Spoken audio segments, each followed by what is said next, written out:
Hello there, Cape Cod. We're Bork Heating and Cooling. We've been around for 38 years and counting and have served over 5,300 customers. We specialize in the installation and service of your HVAC systems. Our favorite part of the job is making sure our customer is 100% satisfied. We've been using Bork Heating and Cooling for over 20 years now. They've installed our furnace, our central air conditioning, and our hot water heater. Their service department is great, and I'd highly recommend this company to anyone. We hope to hear from you. Give us a call anytime. Go Harbor Hawks!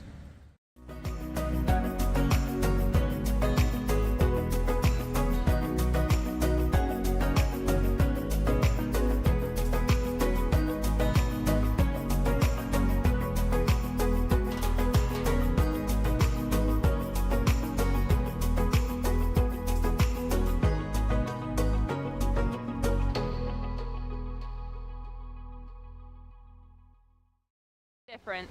Leave your mark. Break the mold. Be a leader. Achieve unimagined heights. Believe in yourself. Make lifelong friends. This is your time. Your place. Your home. Your Dean. It all starts here at Dean College.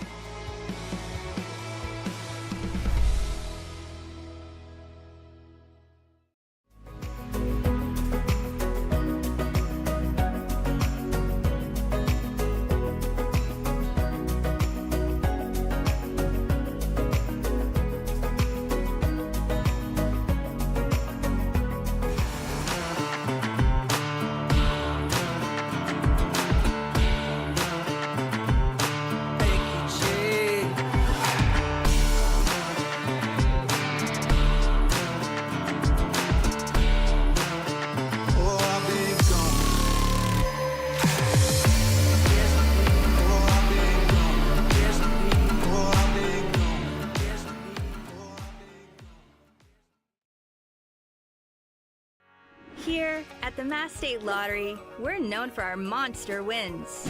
But there's no bigger win than the $1 billion we provide each year to support all 351 cities and towns in Massachusetts. In our game, we know that supporting local businesses and helping communities is how we all win. Because at the lottery, we're all playing for the home team.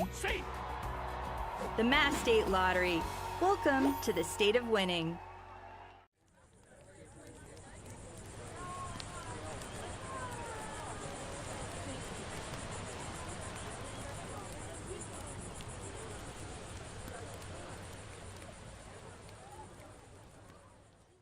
When you need to be seen for a minor illness or injury, Cape Cod Healthcare Urgent Care is here for you with high-quality, full-service walk-in care. ER expertise meets urgent care convenience at our 6 urgent care centers, which are staffed by board-certified ER providers and located Cape-wide from Falmouth to Orleans. Cape Cod Healthcare Urgent Care is open daily and offers a cost-saving option for everything from sprains to stitches, with timely treatment in under an hour for most patients. View online wait times at capecodhealth.org/urgent-care. Cape Cod Healthcare Urgent Care. Minor emergencies, major attention.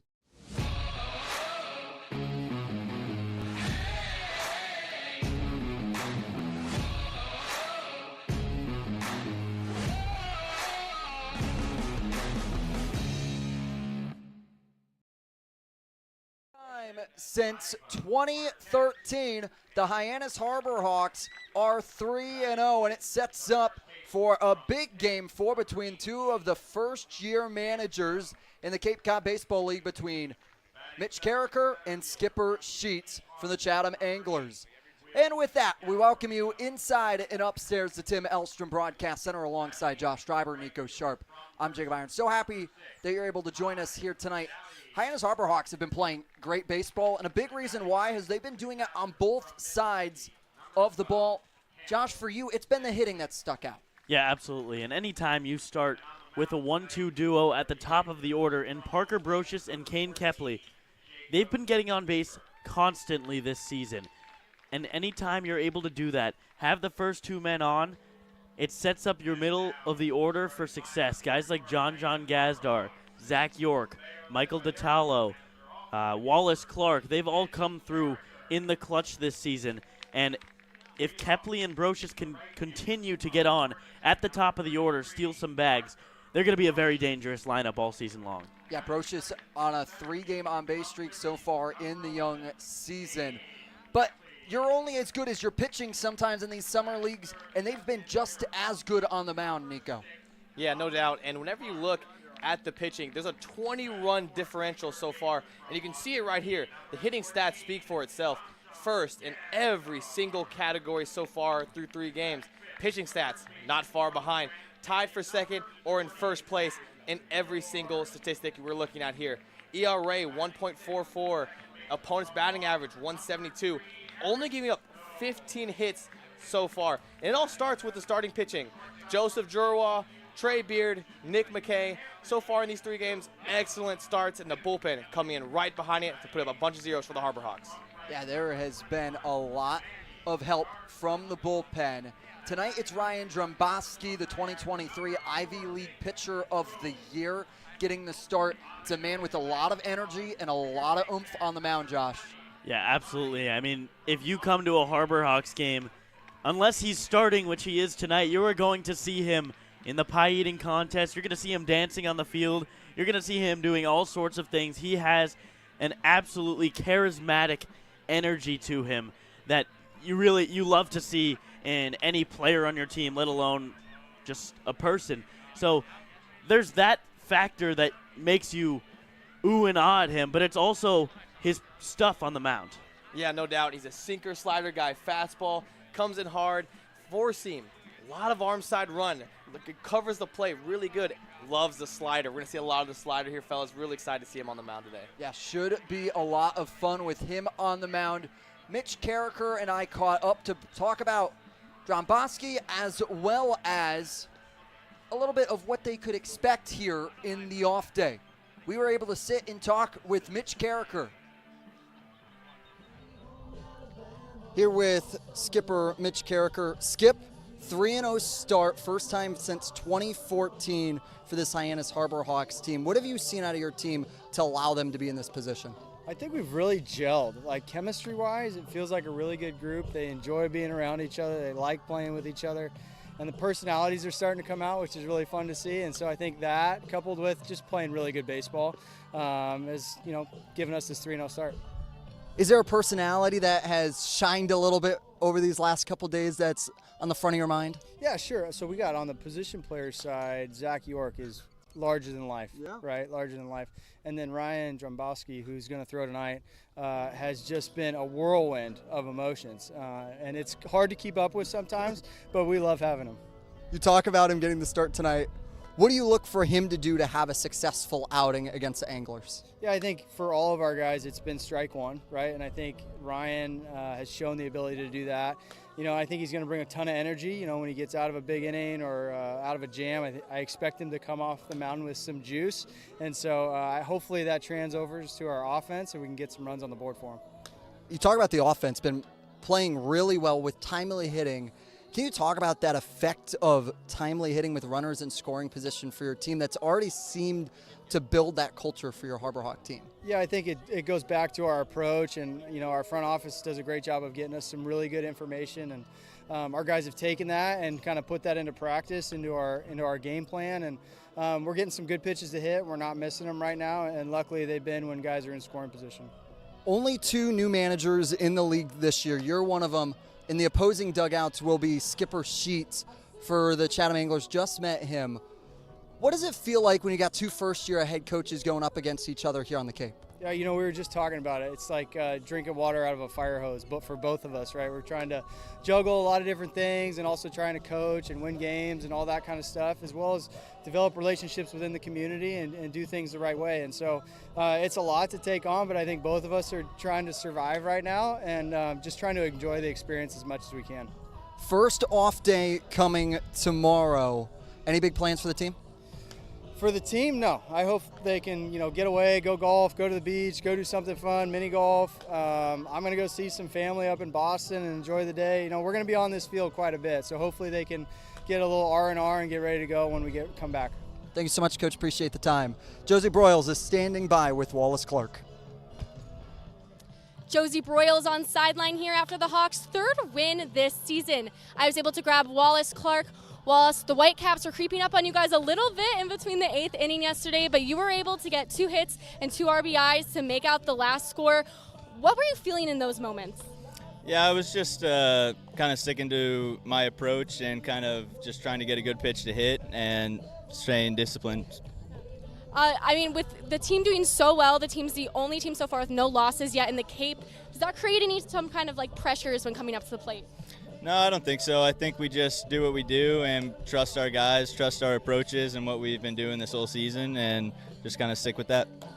What were some of your goals and expectations when coming up to the Cape, and how has this experience really kind of like solidified those for you?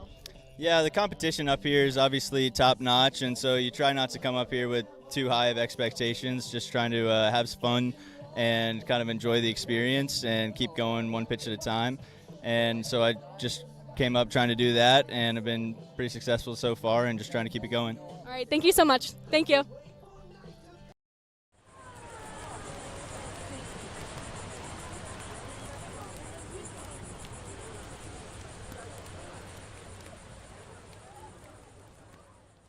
Hello there, Cape Cod. We're Bork Heating and Cooling. We've been around for 38 years and counting and have served over 5,300 customers. We specialize in the installation and service of your HVAC systems. Our favorite part of the job is making sure our customer is 100% satisfied. We've been using Bork Heating and Cooling for over 20 years now. They've installed our furnace, our central air conditioning, and our hot water heater. Their service department is great, and I'd highly recommend this company to anyone. We hope to hear from you. Give us a call anytime. Go Harbor Hawks! Here at the Mass State Lottery, we're known for our monster wins. But there's no bigger win than the $1 billion we provide each year to support all 351 cities and towns in Massachusetts. In our game, we know that supporting local businesses and helping communities is how we all win. Because at the lottery, we're all playing for the home team. The Mass State Lottery. Welcome to the state of winning.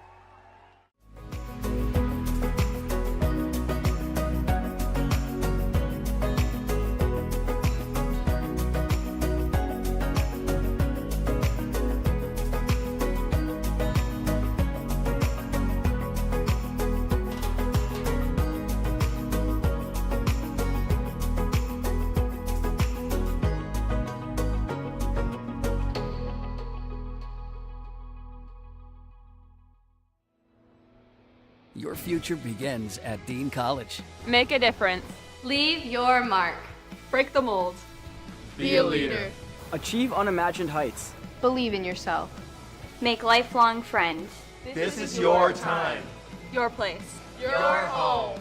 Your Dean. It all starts here at Dean College.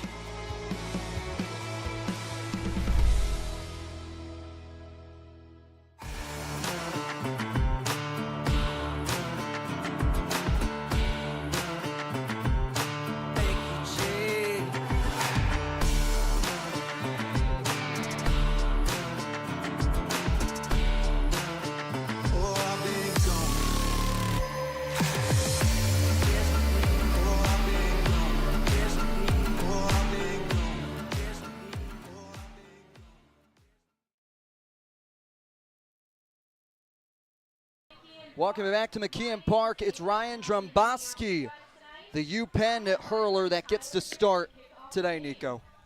Yeah, Drumboski had a pretty good year for Penn. He's like we talked about in the pregame show, fastballs, and it's going to be a lot of sliders. You're going to see sliders almost just as much as his fastball. Going to throw a lot of those. It's very hard breaking, probably his best pitch.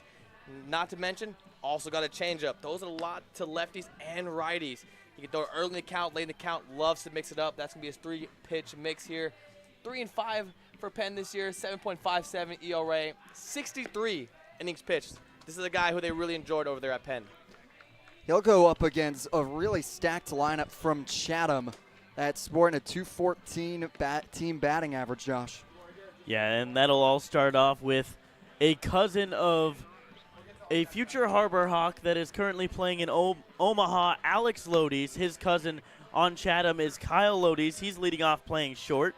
Jaden Davis playing second base, batting second. Then it's former Cape League All-Star Ike Irish. He played for the Brewster Whitecaps last year, this year on the Chatham A's.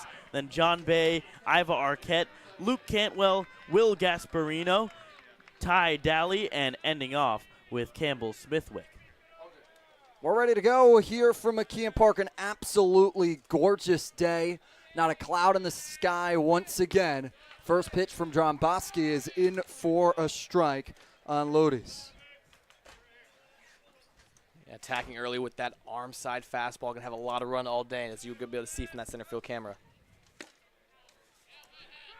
1 finds the zone again, 0-2. And Ryan Dromboski is someone that, as you heard in the coaches show, is going to pitch with emotion. And Coach Carricker understands that in the dugout, that he's going to come fired up for his start, as the next pitch is upstairs and away. Yeah, big personality guy. We hear it from every single person we talk to, whether it's a coach, a teammate. Dromboski is the guy with a lot of emotion, a lot of personality. Here to the count at 2 apiece. Lodis started his college career at Augusta University, Division II, now transferring to Georgia Tech. Here come the fall, and it's a ball away. Now a full count after Lodis started 0-2.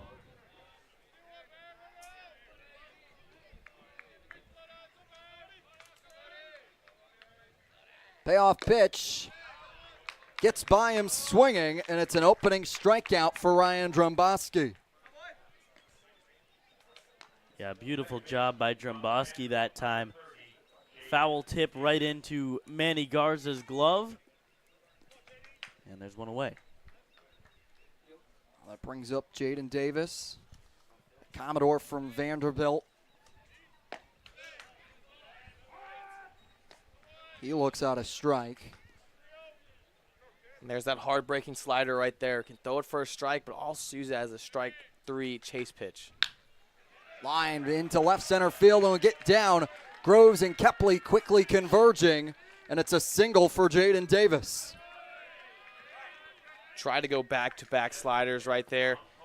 Davis not allowing that to happen. Catching that slider out front, that's what you're taught to do. Get it before it breaks. Got the slider out front, able to drive it off into left center field. And that was Dromboski's problem at times in college, where he would hang that slider a little bit. You can't do that here in the Cape. They are going to make you pay any mistake you make. 0-0 pitch. Clips the top of the zone on Ike Irish. The Auburn Tiger was named first team All-SEC this past spring, hitting .319 for the Tigers. Check back, and Davis goes in hands first. First team All-SEC. What an accolade. I mean, that is such a big time. So many big names coming out of SEC. Great honor for him. 0-1 misses upstairs 1-1. And SEC and the ACC, the only 2 teams that have themselves universities in the College World Series, showing how stacked those 2 conferences are. And for the SEC, it really does just mean more, even when it means all-team accolades. 1-1 misses low. Yeah, looking at the College World Series, just saw Florida State did just beat North Carolina. That game is finished. So speaking of 2 ACC teams matching it up, Florida State did get the edge on UNC in today's ballgame.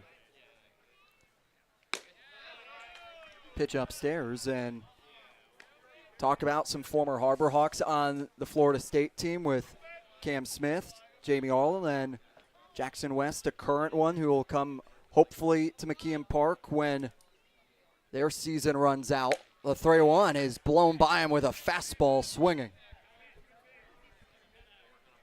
And, of course, Alex Lodis, who picked up the W right as his cousin was striking out for Chatham.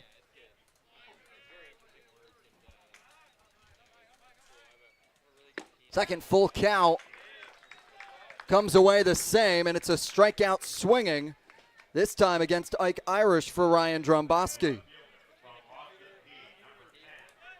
Second strikeout for Dromboski on that heater.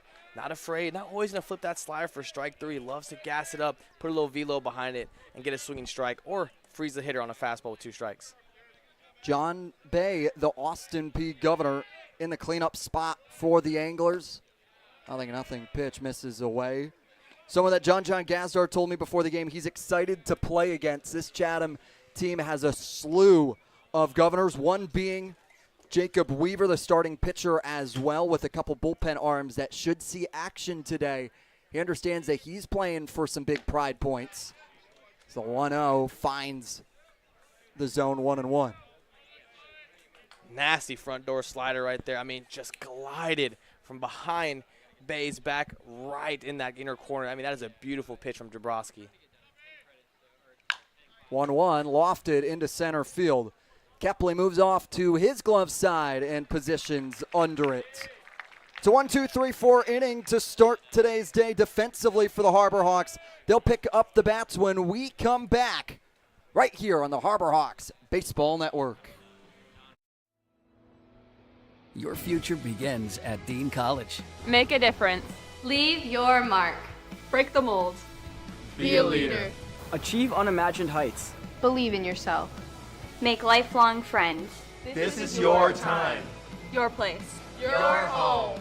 Your Dean. It all starts here at Dean College.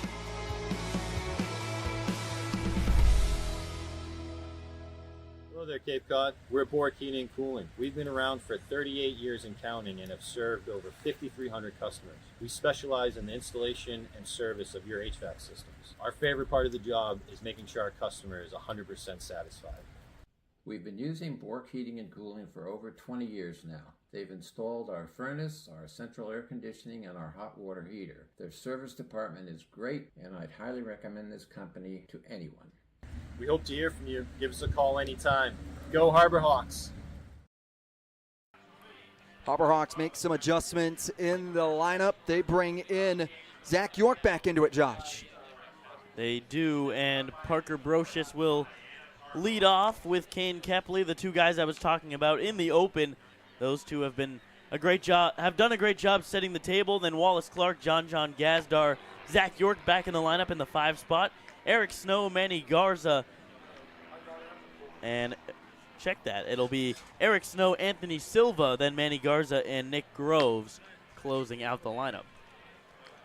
A little bit of a change there as Jacob Weaver, the before-mentioned Governor, gets to start on the mound today for the Anglers. Pitched 79 innings for the Governors. Allowed 65 earned runs, 66 strikeouts. Had an ERA of 7.37. And he'll go up against Parker Brocious, who's got a 3-game on-base streak so far through the first 3 games. It's been these first at-bats of the game that he's found himself aboard. It was a single yesterday, a walk on Sunday, and then another walk back on Saturday as he looks at a strike.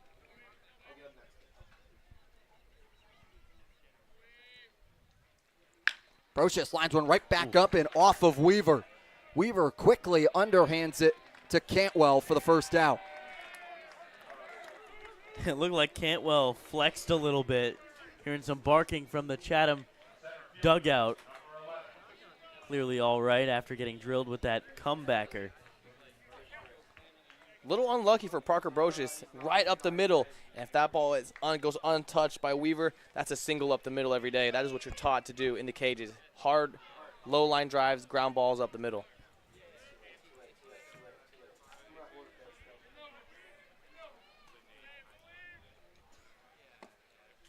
Pitch low on Kepley.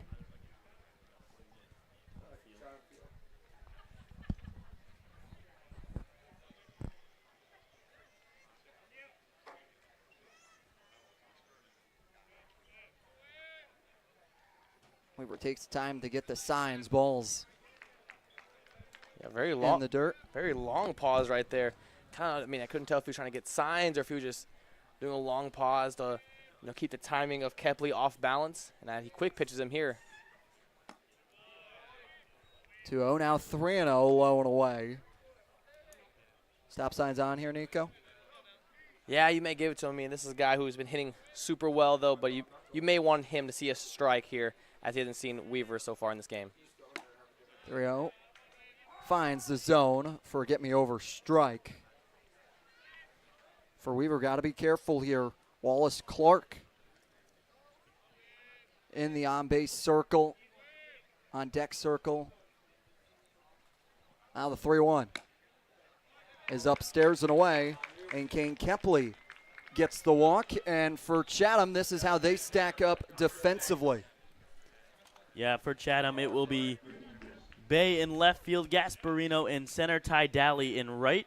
Then third to first, you got Arquette, Lodis, Davis, Cantwell, and then Campbell Smithwick is the catcher, and Irish is DHing today. Now Clark with a base runner aboard looks at a ball that touches the dirt. Another lefty in the box. Weaver loves to throw changeups against lefties. He'll double back on it. He'll throw early in the count and late in the count. It's a ball that gets away from Smithwick, and with Kepley's speed, it's a no-doubter moving 90 feet.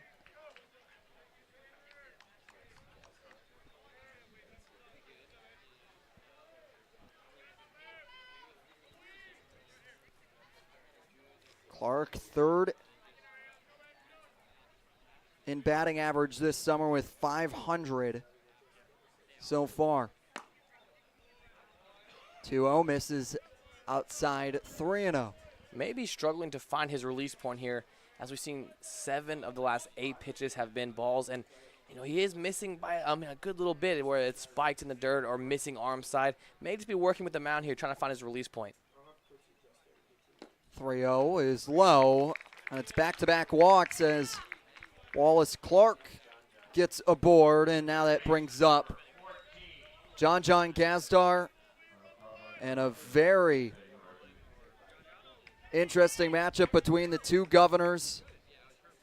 Talking to Gazdar before the game, understood that Weaver was going to bring his A game to him today, understanding that these are the pitcher-hitter battles, are big discussions in fall ball and later on in their careers. Yeah, the type of matchup that you kind of circle on your calendar as you go into the Cape season. You see that tweet come out, say that Jacob Weaver, the probable starter. I'm sure Gazdar's ready. Pitch is low on Gazdar. 1-1. It's one of those moments where, you get to battle your friend a little bit. After the game, there will be a text one way. Hey, I got you there, 1-0. So we're going to see who wins the battle of the governors here. 1-1 pitch is sent into right field. Dolly back. It's a fly out for Gazdar with 2 away. Matchup 1 goes to Weaver, but it was loud contact, certainly, for Gazdar. Seemed like he hit it a little bit too hard, just went right to the right fielder instead of dropping in for a base hit. Now Zach York, after having the day off yesterday, returns into the lineup and finds himself in the 5-hole. Trying to get his bat going here. It's been a little quiet through the first 3 games, but understand it's going to come with some time and a readjustment to the wood.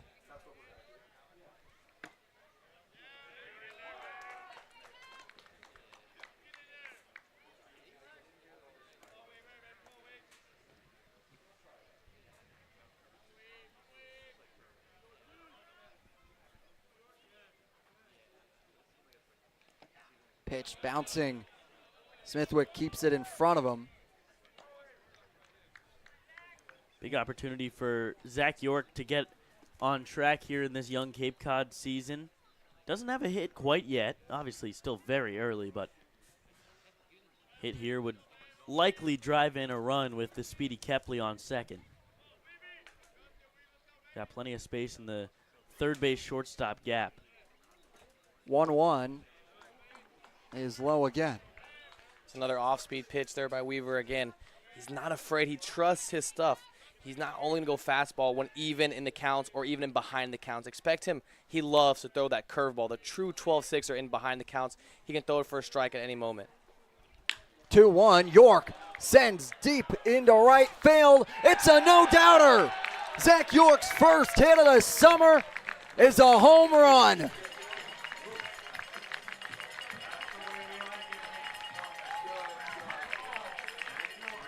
A 3-run shot from the Antelope from Grand Canyon gets Harbor Hawks on the board in the bottom of the first. Zach York cut all of that one, didn't he? I mean, no doubter. Got out in front of that baseball, and there was no doubt. Right fielder, Dolly barely moved. That ball was a line drive, hard hit. Can't wait to the exit velo on that one. Eric Snow looks at a pitch inside from Weaver. I mean, when he gets them, he gets them. There is no doubt about that. He absolutely smoked that ball. 97 miles an hour off the bat, 379 feet. It was a line drive, guys, too. 1-0 finds the zone, and you felt like it was going to come for Zach York. It's not what he wanted. He was very open with us, understanding that he thought it would be just like picking it back up as Snow sneaks it out of the reach of Arquette, and he's aboard with a signal. But for York, he put in the work in the first couple of days, getting to the field early. We got in around noon yesterday. He was already beat us to the field, and he was working off the tee, then started working with Coach Riley, the hitting coach for the Harbor Hawks, to try and get back in front of the ball and with the wood bat. Yeah, and when you look at his drills, you would think his drills are just power-driven. He's a very handsy hitter. Loves to work away is Zach York. You know, he's a guy who's got power. We just saw it there. When you look at his drills, he's so fundamentally sound. Loves to work his hands. Good with 2 strikes. Great play discipline as well. Got a great role model as well in his brother Nick York in the Red Sox farm system, one of their top prospects. And Nick York currently playing for the Worcester Red Sox, the AAA affiliate of Boston. And now Silva behind 0-2.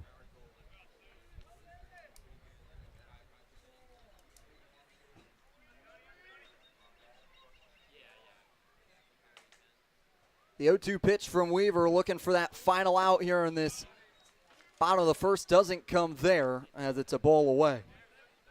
Yeah, he threw that slider. He went back-to-back sliders right there. Threw the slider the first with a little get me over, and then he was hoping to think that he was going to sneak enough fastball in the end and break off that slider. Silva, that's a great take there by Silva.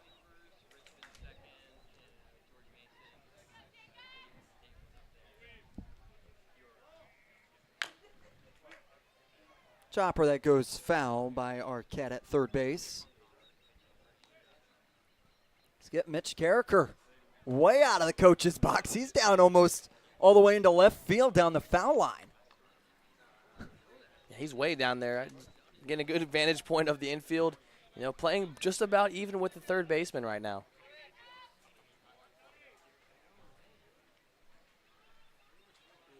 Now the 1-2 is a swing that went around from Anthony Silva.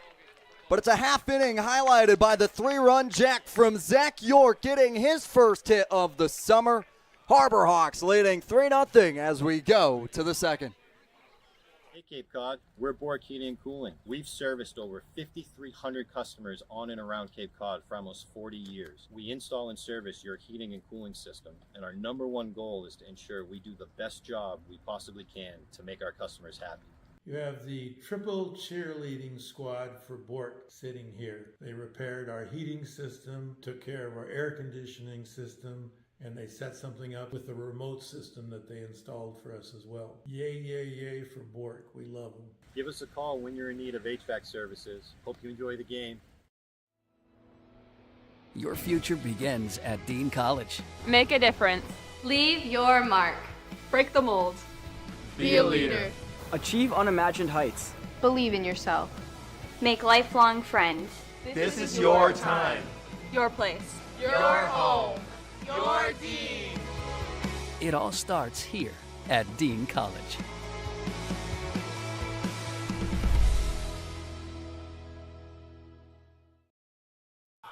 Harbor Hawks for the second consecutive night get on the board in the first, as the lights all summer long are brought to you by the Net Cape Cod, offering delicious burgers, tacos, and more at two convenient locations in Hyannis and Orleans. Visit thenetcapecod.com to order online today. The Net Cape Cod is proud to be the Light Up the Park sponsor of the Harbor Hawks all season long.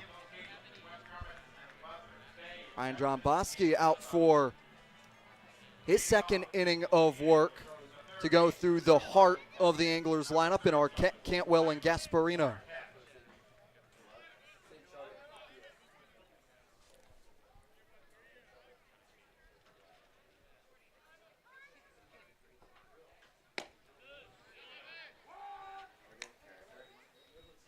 That slider is just so good from Dromboski. I mean, that front door slider, you can see the hard breaking action that has late in the zone.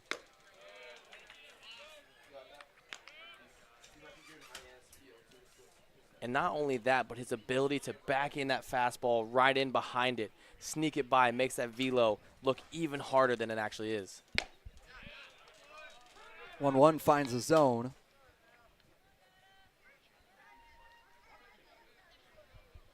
Arquette out of the University of Washington.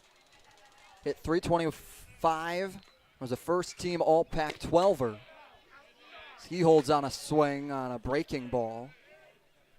Such a nasty slider right there. That's why Dromboski likes to throw it so frequently. You're able to tunnel that slider, and I guess you could call it a sinker, so well. 2-2 is dropping in front of Groves in left field. It's an opening signal for Arquette. And there's my first announcer jinx of the season. On that slider, able to just go down and get it and rip it into left field. Yeah, and that might be an example of just, showing that slider maybe one too many times. You threw it as a get-me-over. You threw it as a chase pitch already. Tried to double back on it. Just didn't work. That's a great swing by Arquette. Luke Cantwell swings by the fastball of Dromboski.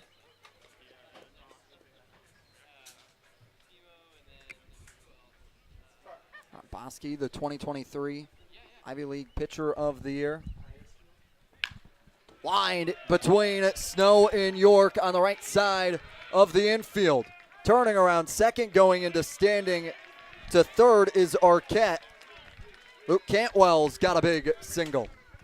Yeah, Cantwell not wasting any time. That's another great swing. Once again, caught that ball out front. Beautiful hard hit line drive for Luke Cantwell. And this is what good teams do. You give up runs, no problem. You come back the next half inning and start to get a rally going, as we got a Longhorn up at the plate right now in Will Gasparino. Will Gasparino, the University of Texas.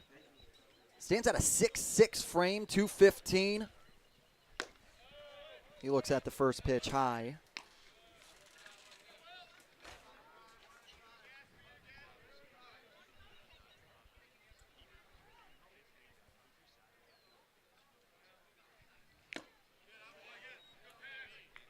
Oh, foul tip back into the glove of Garza.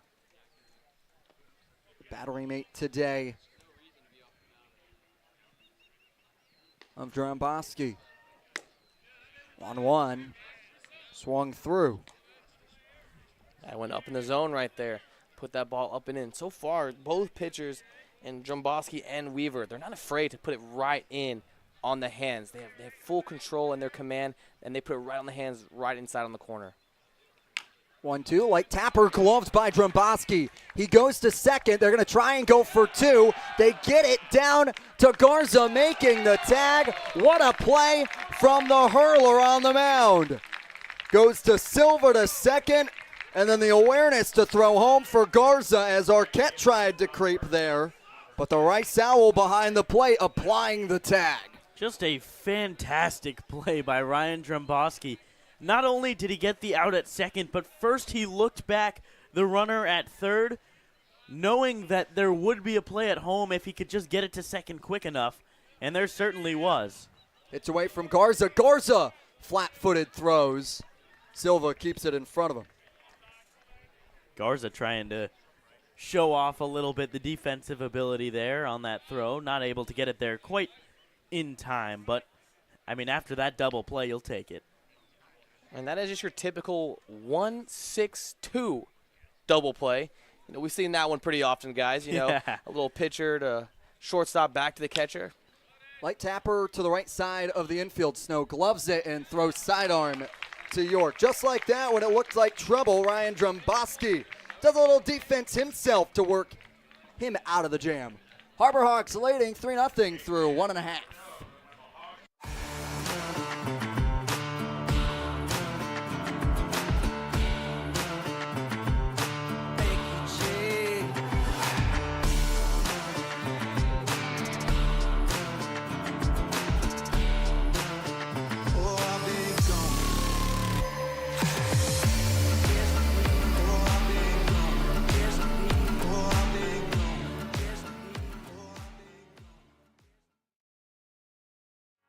Here at the Mass State Lottery, we're known for our monster wins.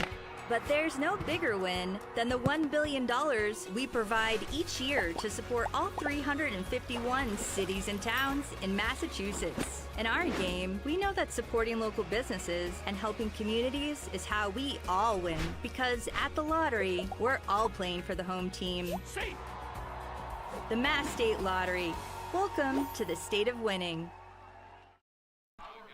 Mitch Carricker, in his first season at the helm of the Hawks, has been off to a great start. The current Fresno City College coach, place that he played at before he transferred to Oregon, and had an extensive time there with the Ducks, and has brought his experience here to the Cape, Josh. He certainly has, and clearly he's already made a huge impact here in the first 3 games of the season. The guys love him. The moves that he's made have been, you know, we haven't even thought about questioning any of them so far, just because of how well the pitching has performed.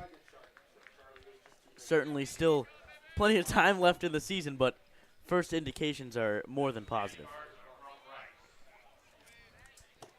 It's Manny Garza, Nick Groves, and Parker Brocious to lead things off in the home half of the second. Garza showing his defensive prowess in the top of the second. A 1 to Garza out in front of it. Yep, there's that changeup that he loves to throw to those lefties. Loves to keep them off balance. Already has that fastball slider curve mix, and to lefties especially, he loves to throw changeups, and he will double back on it. 0-2 line between the legs of Weaver right in the 5-hole, and Garza is able to get aboard. There's Garza's first hit of the Cape League season. The catcher out of Rice just able to narrowly avoid Weaver that time, who's already taken 1 chopper off his body. And that is more good hitting from the Harbor Hawks. We saw it, 2 of their 3 outs, even in that first inning, were solid hits. Parker Brocious hit that hard ground ball up the middle that just came off Weaver's leg. And then John Gazdar extending his hand, hitting a hard line drive to right field that was caught. Blooper that's going to find its way down in left center field. Gasparino over to glove. It's station to station for Manny Garza. Just another handsy approach by Nick Groves, able to pull the hands in on that pitch, go the other way, and just find some grass in the outfield. Now you got first and second with your leadoff hitter, Parker Brocious, up. You're in business. And that's just textbook hitting. You know, that's some cage work right there. Working in and out of the zone, work away, take it where the ball is pitched, using his hands, work to let that left center gap, and we saw it right there with Nick Groves.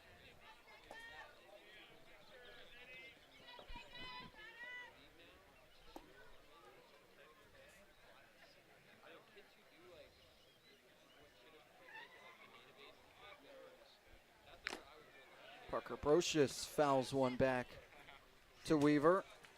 Brocious was the one who attacked Weaver in the thigh with a grounder to lead things off for Hyannis offensively. 0-1 held on. Peel down to Ryan Damari, the first base umpire. Jake Brickta behind home plate, and Thomas Agasta at third base today, rounding out today's United umpiring crew.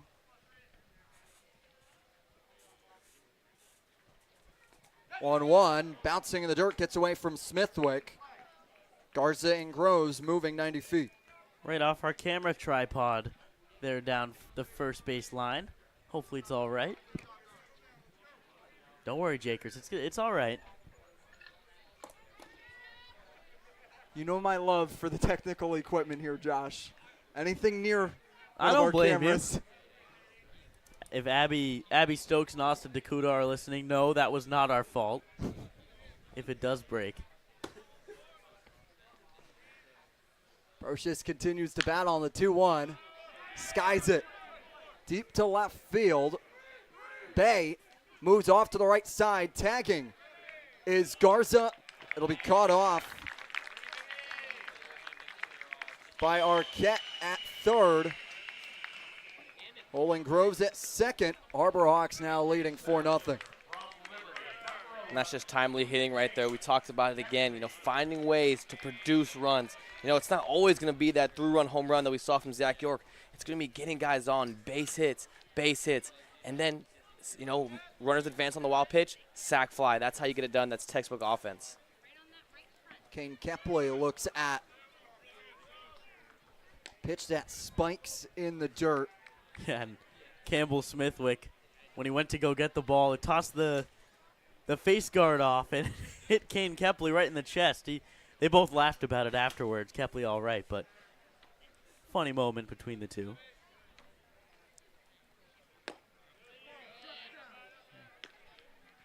Pitch low, and Smithwick's had to do his fair share of moving behind the plate, trying to keep some of Jacob Weaver's balls in front of him.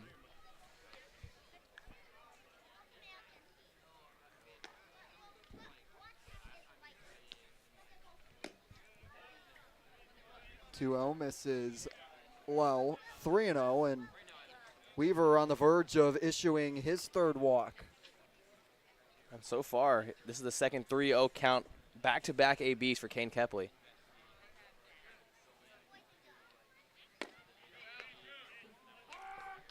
Kepley thought about tossing the bat, waited for the call. And for the second time, we go 3-0 to 3-1 to Kane Kepley.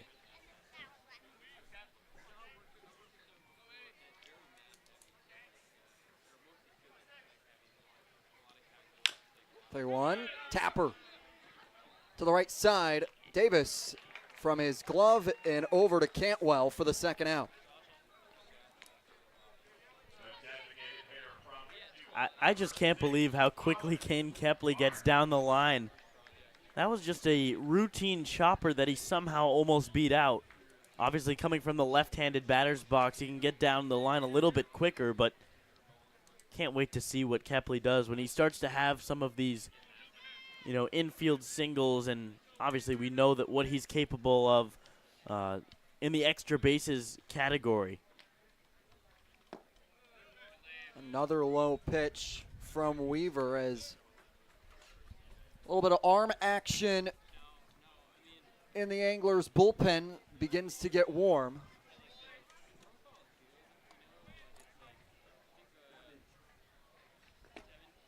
Pitch away from Smithwick, keeping it in front of him. And that's number 20, Tanner Franklin from Kennesaw State, the junior, 6'5" junior.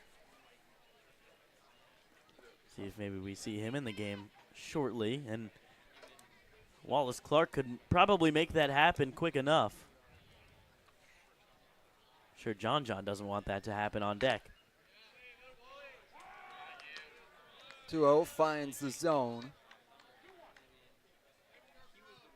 Could you imagine if they're going to go to a new arm, they could potentially go to it before John Gazdar, understanding he has experience going up against Weaver and Team Inter squads as the ball gets away from Smithwick, trickling all the way to the brick wall behind home plate, and Groves scores easily on the wild pitch.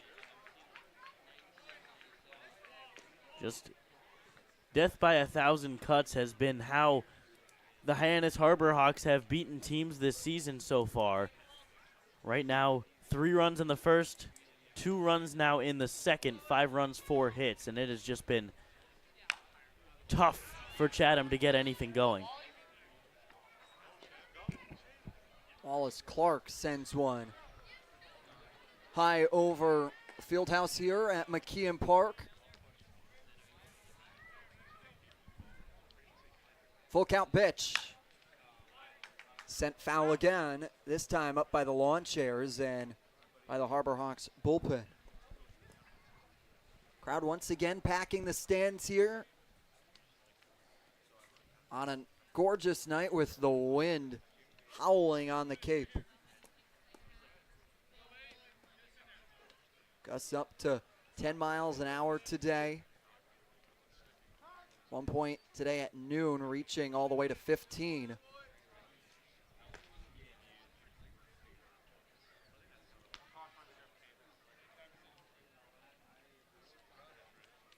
Clark calls for the time on the full count.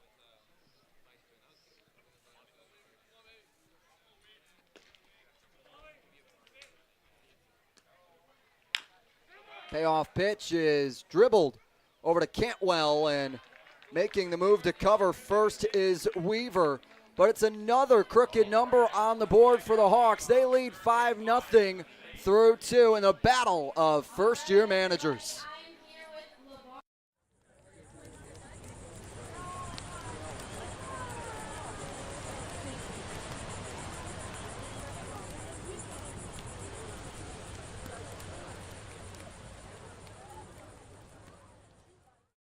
When you need to be seen for a minor illness or injury, Cape Cod Healthcare Urgent Care is here for you with high-quality, full-service walk-in care. ER expertise meets urgent care convenience at our 6 urgent care centers, which are staffed by board-certified ER providers and located Cape-wide from Falmouth to Orleans. Cape Cod Healthcare Urgent Care is open daily and offers a cost-saving option for everything from sprains to stitches, with timely treatment in under an hour for most patients. View online wait times at capecodhealth.org/urgent care. Cape Cod Healthcare Urgent Care. Minor emergencies, major attention. Battle of first-year managers, also a battle of 2 first-place teams right now in their respective divisions, Josh. Yeah, and there you see Hyannis, the only undefeated team, but on the other side, Chatham has had themselves a nice start to their season, 2-1. Harwich and YD also tied at 2-1 with them, and Brewster and Orleans just a game behind. And then in the West, Falmouth still looking for their first victory of the season. We'll talk about that later on in our Around the League to see how they're doing. And then Cotuit and Bourne at 1-2, Wareham at 2-1. Why wait when I can tell you they're leading 3-2 over Brewster right now in the bottom of the second. There you go. Look at that. We've got instant scores on the Cape Cod Baseball League website, courtesy of Game Day and MLB.com all this year. It's pretty cool. It's really cool. I love watching it. It is, and they provide some great stats as well. Got to thank Chris Toms, the league statistician, for hooking us up with some advanced stats for us to be able to get a deep dive into these teams and players throughout the summer.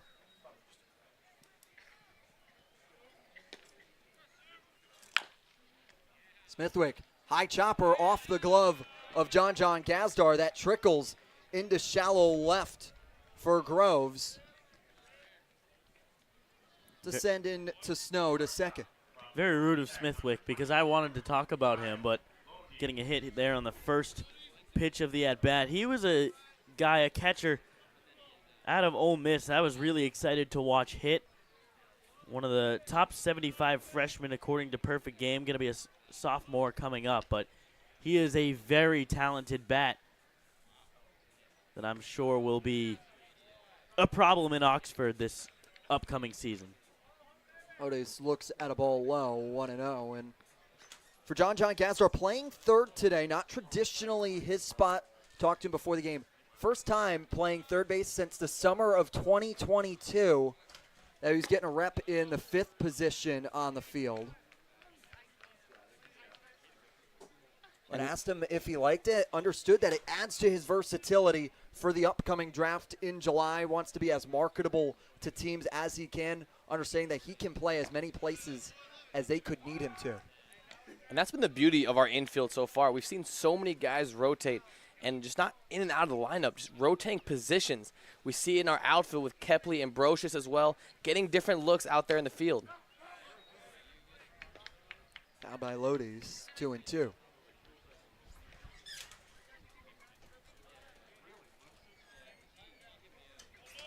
Right now, if you're Chatham, obviously you've got the 5-0 deficit, but still such an early point in this game. You're in the 3rd inning. Just chip across a run here and there, and you're right back in it. 2-2, it's a struck out looking. Kyle Lodes goes back to the dugout from a beautiful pitch from Ryan Dromboski. And that front door slider is just nasty. We say it time and time again. You saw him freeze the hitter right in at the knees. You saw him brush his legs back a little bit, caught the inside corner. That was a great stick back there by Manny Garza. Get his thumb under it. That's a great pitch from Dromboski.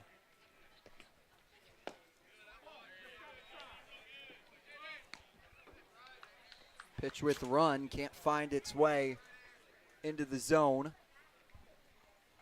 To Jaden Day for the Anglers. 1-0 lofted foul and into the trees behind McKeon Park. And it's not for the lack of base runners on, guys. Chatham's had guys in positions. They just haven't had that one hit to bring them in, or it's been a defensive miscue. And that's just a part of timely hitting right there, and that big play, back to that 1-6-2 double play. Great heads-up baseball from the Harbor Hawks. So that really kept them from keeping that 0 up there. And we see it time and time again, this timely hitting that we've seen from the Harbor Hawks.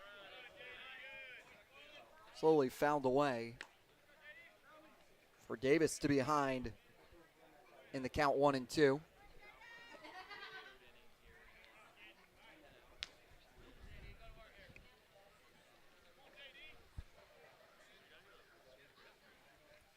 Pitch to Davis. Appeal down to first, saying he did not go around, able to not break the wrist. Jaden Davis is a guy who's got great play discipline. His walk and K ratio pretty much just about the same. Chopper that goes foul. A great hitter can go the other way. And as we look at the defensive alignment right now, we got Zach York holding on the runner. Eric Snow kind of pulled off a little bit towards the pull side, a little bit more towards second base, leaving that 5-hole to the glove side very deep. High ball into foul territory. York is over there to make the grab. It's 2 away. Not a fun field for hitters at times. Such a big foul territory. Kind of reminds you a little bit of the Oakland Coliseum at times, especially just beyond third and first base. That ball probably out of play in on a lot of fields, but not here. It's out number 2. A lot of room in foul territory as Ike Irish looks at a fastball low. Irish struck out swinging to Dromboski. Back in the first. Hard liner right into the greens on the side of the hill on the left field line.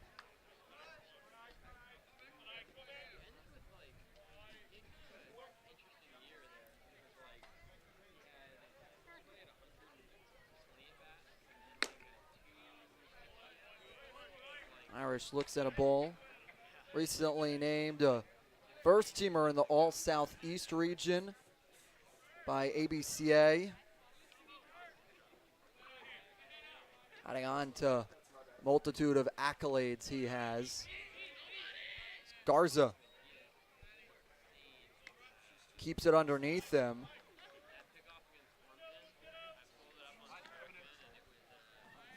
Sometimes you're just dragging your feet, bringing it with you there, Nico. Yeah, sometimes you got to yell, feed, feed, feed. But, yeah, sometimes just bring it there with you. Have no idea where it is. Great communication there from the dugout to let them know, hey, it's just right under you.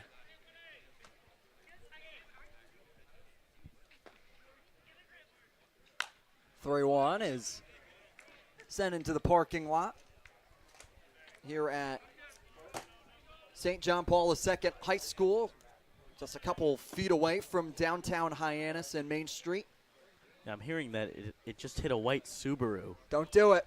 Don't do it. I'm not going to do it. Connecticut license plate. 3-2 foul back. We'll do it again. Well, yeah, more information is coming through my earpiece. It hit the Notre Dame sticker on the back. Right through the windshield. Joke's on you guys. My dad's coming up whether that card's hit or not tomorrow. 3-2, runner set in motion, and it's going to get in to center field. Kepley quickly to it.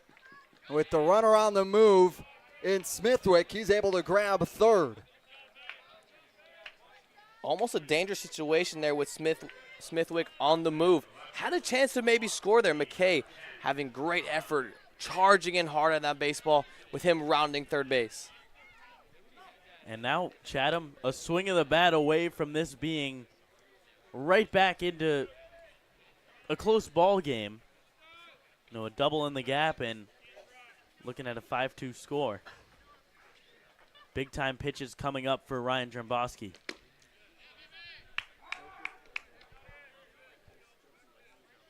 So you start him off with that front hip slider, Nico. Do you have to be careful here not to do that again because maybe he's expecting it? Yeah, got to be careful. Can't show the same pitch too many times. And you see, because you got to, whenever you're throwing the same pitch twice, you just have to make it give a different look. Come at it in at a different plane. So if he started on his front hip the first time, maybe start it, down the middle and let it roll off the plate or catch corners. Have a different plane so it gives the hitter a different look.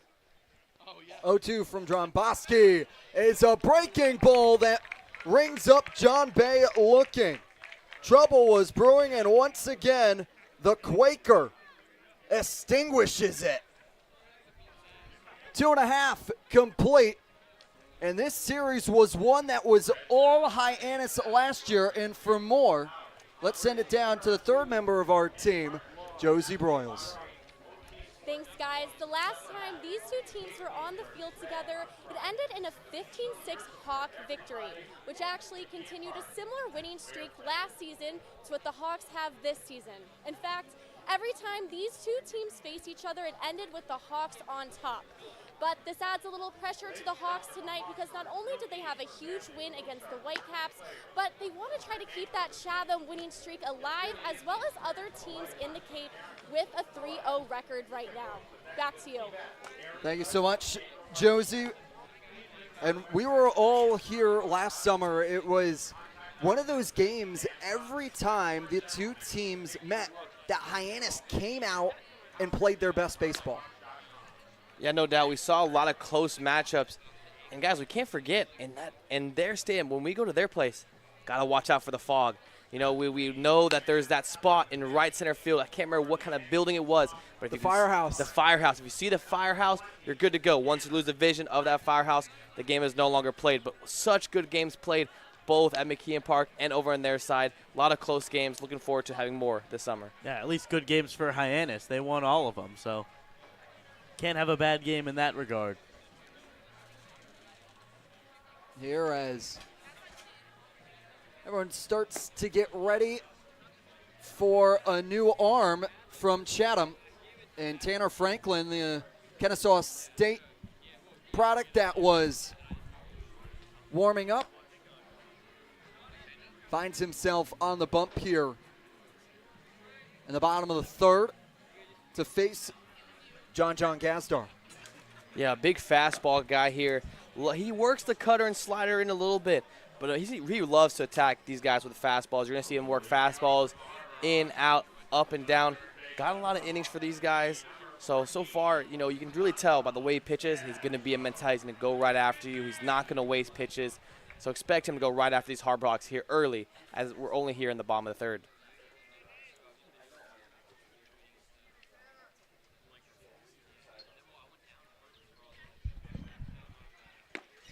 Gazdar looks at a strike that goes by him.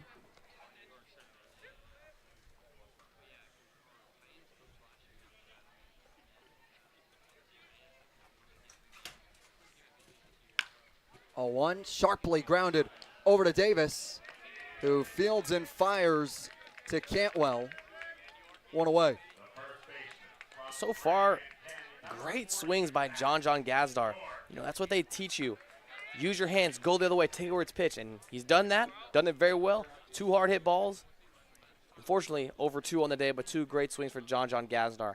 An even better teammate right there, kind of walking towards Zach York, letting him know what he saw, then makes his way over to the on-deck circle, talks to Eric Snow, let him know what he saw, what pitches he saw, what they looked like, the view on it, kind of helping his teammates there, and that's so important when a new pitcher's in the game. Kind of let him know, hey, this is what I saw, this is what it's going to do, this is what to expect. Quick conference on the mound between Smithwick and Franklin.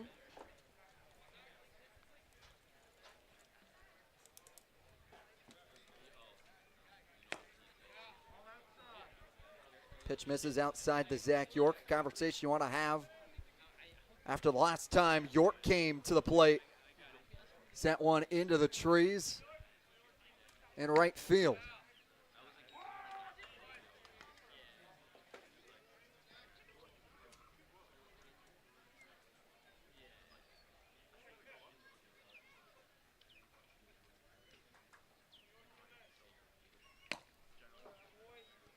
One's outside again to York.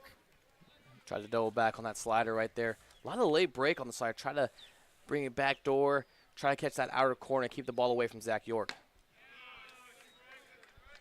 York swings this time 2-2. And you can see they're completely changing how they're attacking Zach York. Zach York turned around that fastball for the home run. So far, a lot of breaking balls in this at bat. 2-2, swing and a miss from Zach York. And now the second out in this outing for Franklin. Anytime you get Zach York to swing and miss at any pitch, let alone strike 3, that's an impressive feat on its own. So nice job by Franklin to get that done.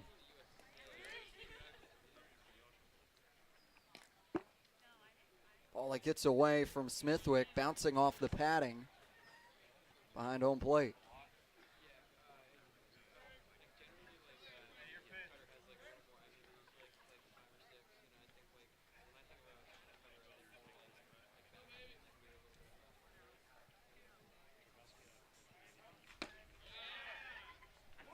Catches the upper part of the zone on Eric Snow. Right, a single. Back in the first. Blooper that goes into foul territory. Running all the way to the wall is Cantwell to make the grab and end the third inning. Harbor Hawks still leading 5-0 though. We come back in a few moments.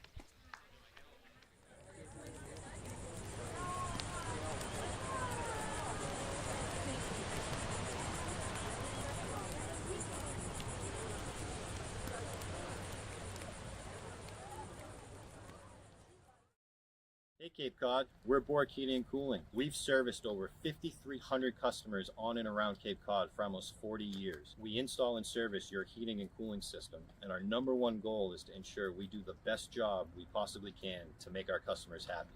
You have the triple cheerleading squad for Bork sitting here. They repaired our heating system, took care of our air conditioning system, and they set something up with the remote system that they installed for us as well. Yay, yay, yay for Bork. We love them. Give us a call when you're in need of HVAC services. Hope you enjoy the game. Your future begins at Dean College. Make a difference. Leave your mark. Break the mold. Be a leader. Achieve unimagined heights. Believe in yourself. Make lifelong friends. This is your time. Your place. Your home. Your Dean. It all starts here at Dean College.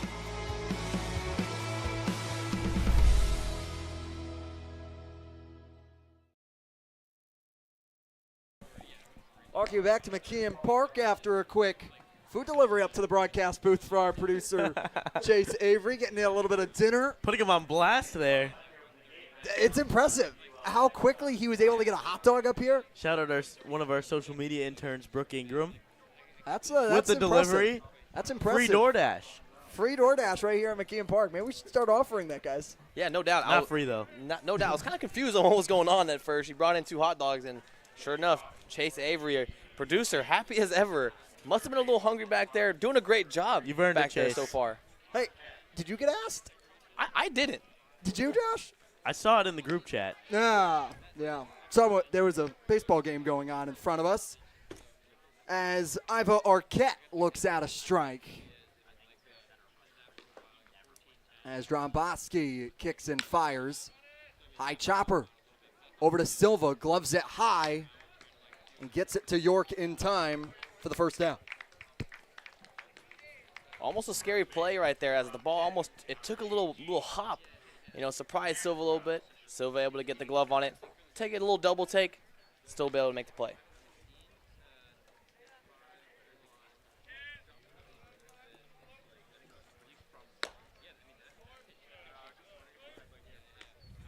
First pitch to Cantwell is away. Cantwell in a uniform change today. Normally wears 49 for the Anglers. Today sporting 18. Gonna make sure the jersey was clean. What do you think happened? I don't know. Got a new number today? I would guess ice cream. Got ice cream all over it.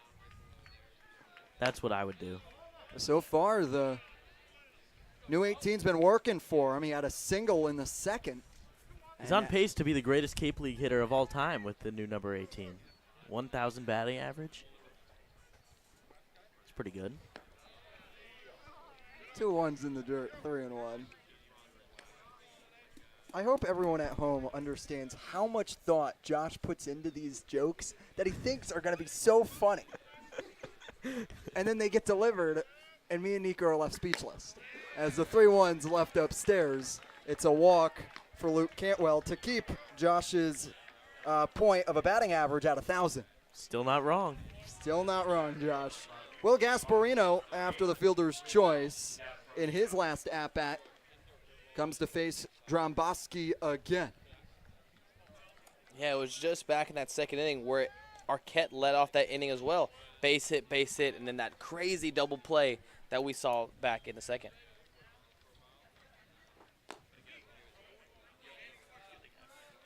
Gasparino looks at a ball away, and Will Gasparino has baseball in his blood. His father, Billy, played baseball at Oklahoma State and played in the Rockies organization for a little bit, but now Billy Gasparino currently serves as director of amateur scouting for the Los Angeles Dodgers, as it's a grounder to Silva as Snow bobbles it at second but gets the lead runner nonetheless. Yeah, routine double play ball there. Just going to be a 6-4 force out as Snow just had a little bit of trouble, as you mentioned, Jacob, getting it out of his glove. Gasparino does run pretty well at 6'6", but either way, we are going to get Mitch Carricker with the walkout to the mound. No direct signal yet, and now here it comes as a new pitcher will step onto the bump for the Harbor Hawks. A great outing from Ryan Dromboski. Closed here through 3 2/3. They bring in a new pitcher to get that final out. We'll tell you all about him when we come back. Hey Cape Cod, we're Bork Heating and Cooling. We've serviced over 5,300 customers on and around Cape Cod for almost 40 years. We install and service your heating and cooling system, and our #1 goal is to ensure we do the best job we possibly can to make our customers happy. You have the triple cheerleading squad for Bork sitting here. They repaired our heating system, took care of our air conditioning system, and they set something up with the remote system that they installed for us as well. Yay, yay, yay for Bork. We love them. Give us a call when you're in need of HVAC services. Hope you enjoy the game.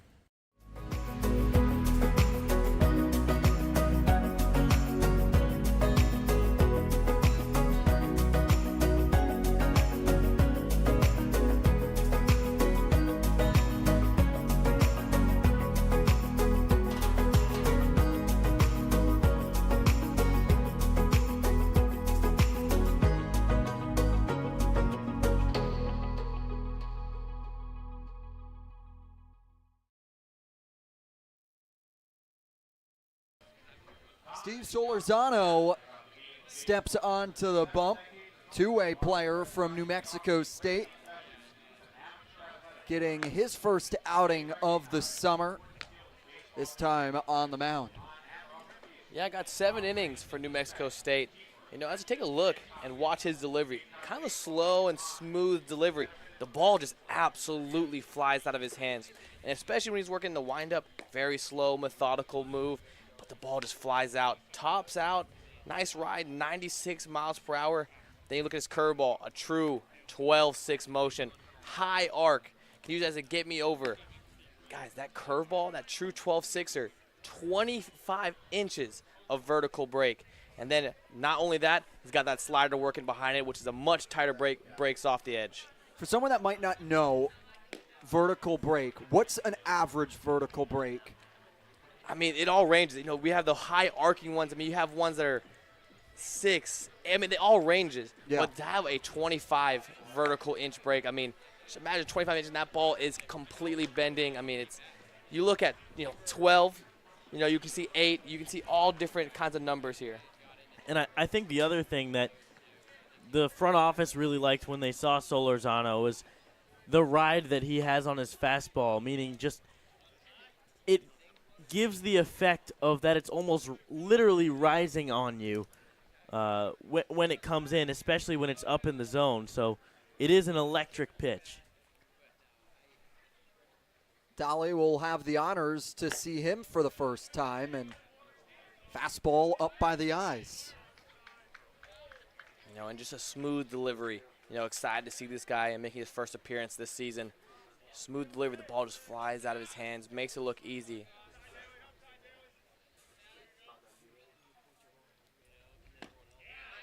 Swing and a miss, 1-1. Nasty changeup that time from Solorzano. Dolly Adam Mercer was Southern Conference All-Tournament team member. 1-1 in the dirt. As Gasparino bluffed a steal. Just throws the changeup. I mean, hardly ever. Maybe something he's working on in the Cape. 2-1, swing and a miss, now 2-2.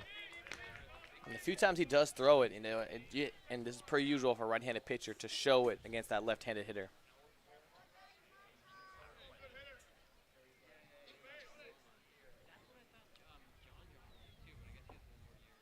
Two runner goes. It's a ball outside, throw down from Garza.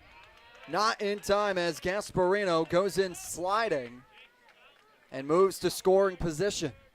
A little bit of a hesitation for Manny Garza throwing that down to second. Still almost got him thanks to a perfect throw and a very impressive tag by Anthony Silva to pretty much catch and apply contact at the same time.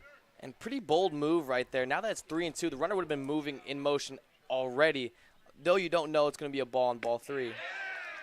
Full count is issued with a strikeout. Solorzano comes in to face one batter and gets the one out he needed. Harbor Hawks leading 5-0. Here as we go to the home half of the 5th. Here at the Mass State Lottery, we're known for our monster wins.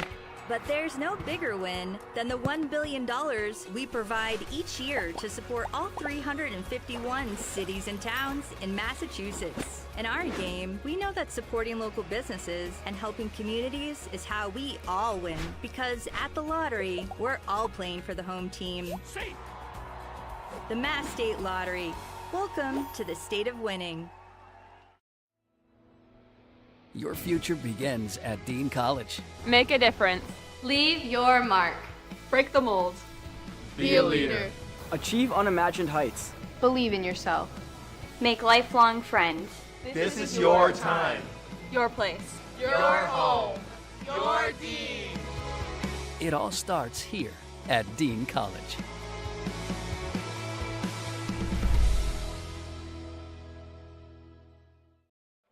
Talked it at the top of the broadcast.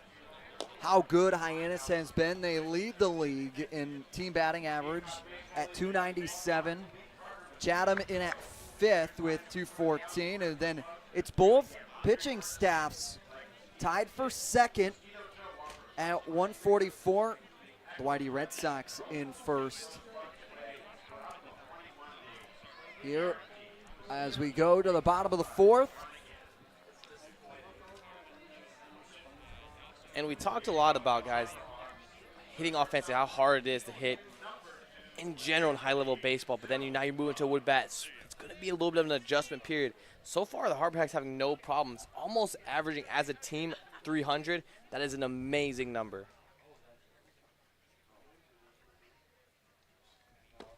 And you get the feeling that that number probably not incredibly sustainable throughout the whole season, but the fact that they're able to work counts and get on base in other ways is very positive, of course, but also able to manufacture runs by stealing bases.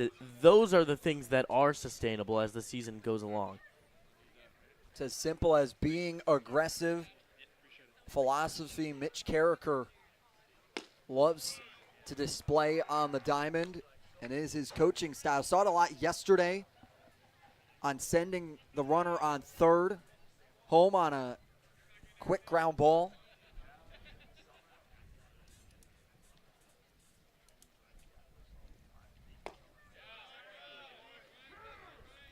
And you can just tell that is going to be the standard for the Harbor Hawks, and that's their thing.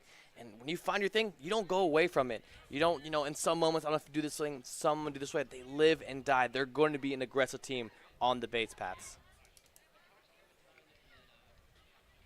2-2 fouled back by the Horned Frog.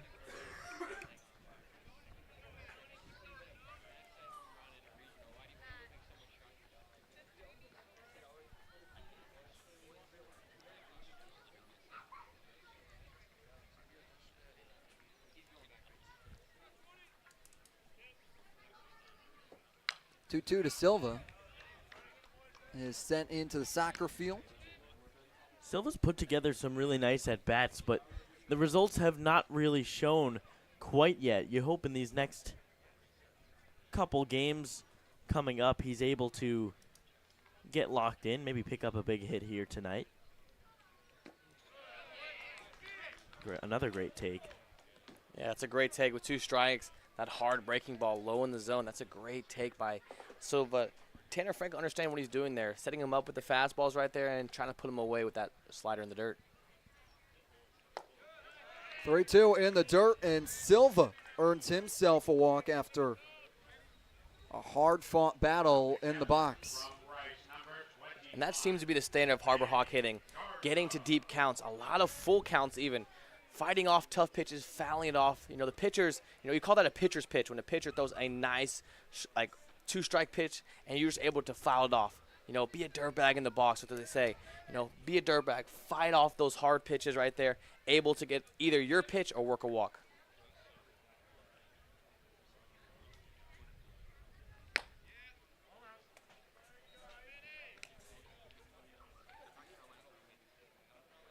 Garza looks at a pitch away.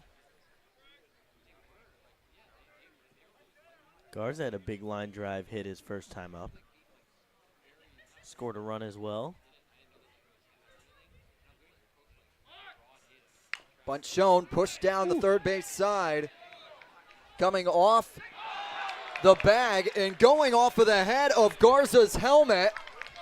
Quickly turning around third and sent. Home play at the plate, not in time. Silva sliding. Harbor Hawks lead 6-0. It was a great bunt by Manny Garza.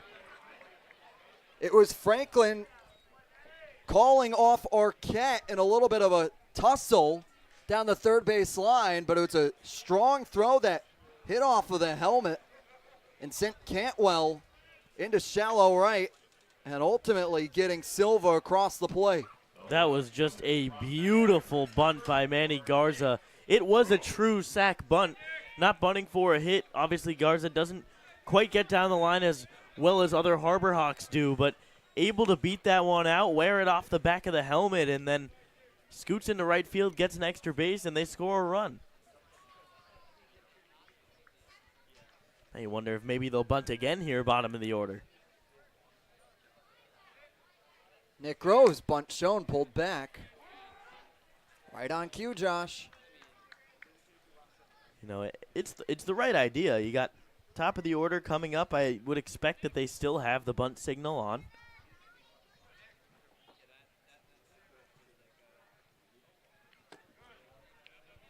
Off-speed pitch. That can't get Groves to bite.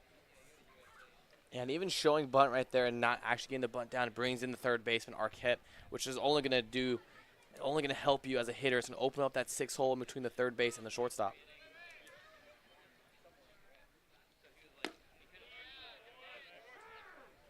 Groves looks at a strike, 1-2. Just hit something really on the ground on the right side will work.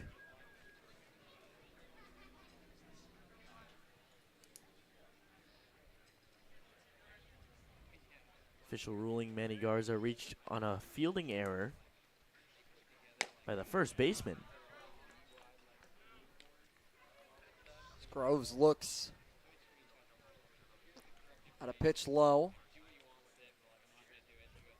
Yeah, close play at first base. Tough to give that guy the error there, but you know it is a close play. Tough play from Arquette as that little tussle was going on the bunt. 2-2. Grounder over to Cantwell. Underhands it to Franklin.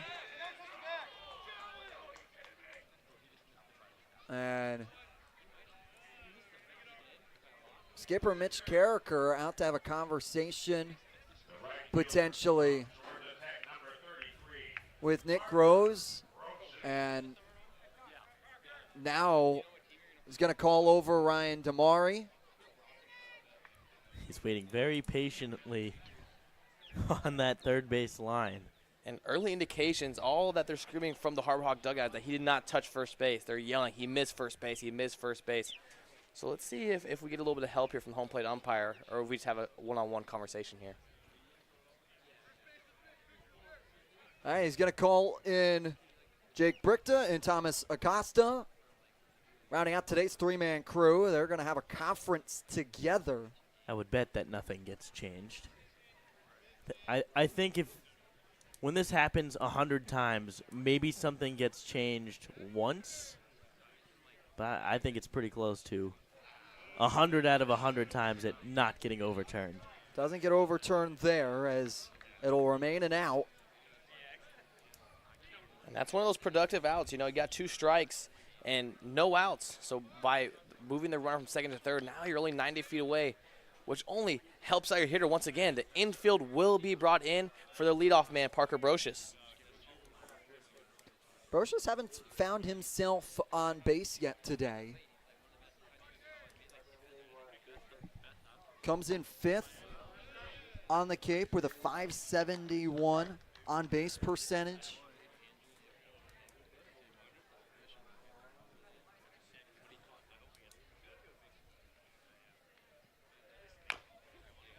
Slow roller that goes foul.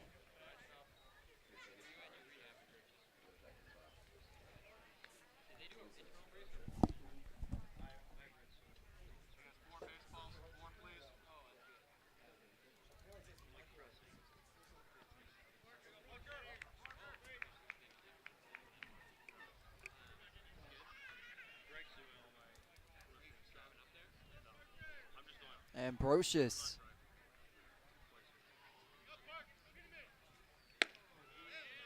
Looks at the 1-1 for the called strike.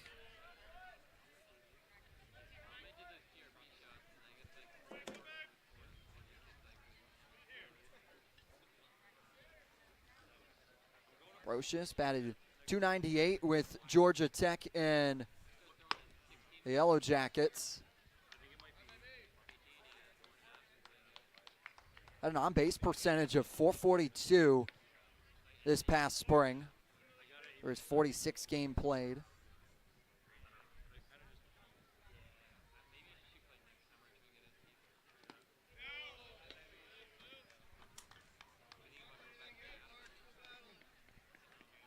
Big chance for Parker Brocious here. 3-2, 1 out.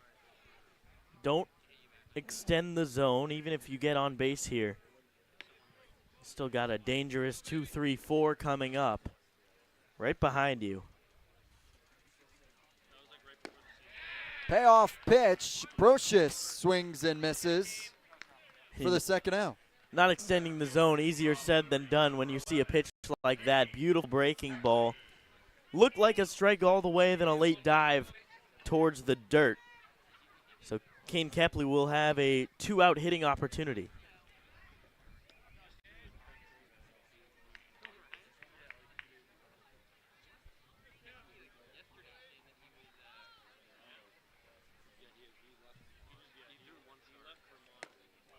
Kepley looks at a ball low.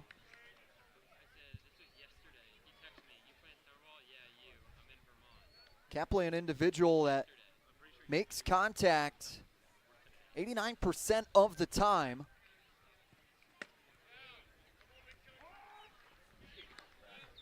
I have to say, Jacob, I want to tease a TikTok coming up from the Harbor Hawks. Most recent question was, what is the biggest animal you could beat in a fight? And Kane Kepley, I think, gave my favorite answer. Which was? I can't reveal it. You gotta go to social media. Gonna have to go to social media. Hopefully that'll be out soon enough. Try to find out when that will be for you guys. Make sure you're following the Harbor Hawks on X, Instagram, Facebook, and TikTok. Some great content coming your way all season long by fabulous duo of social media interns who have been working so hard through this first week of the season. Make sure you're informed even if you can't be with us here on the Cape.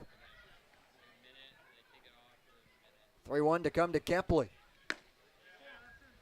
Inside, and it's his second walk of the night.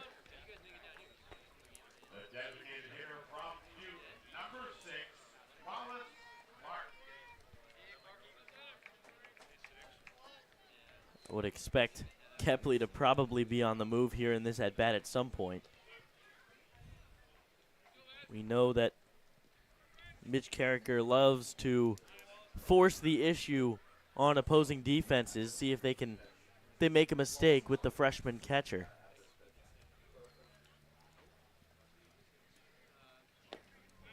Wallace Clark looks at a ball. Beautiful stop by Smithwick that time. Potentially save a run.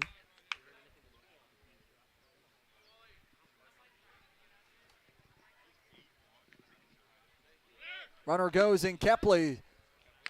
Instead of going to the second base, Smithwick decides to check back Garza to third.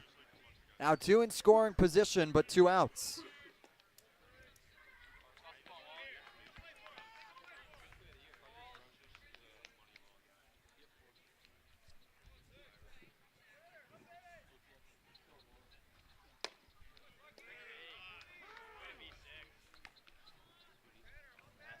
Clark looks at a strike. Yeah, nasty breaking ball right there to Wallace.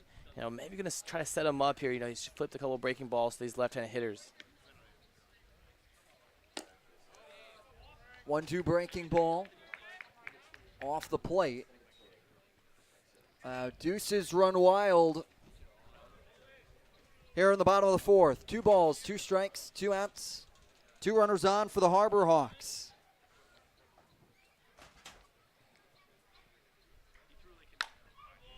Clark sends one into the netting. covering the fans in the grandstand.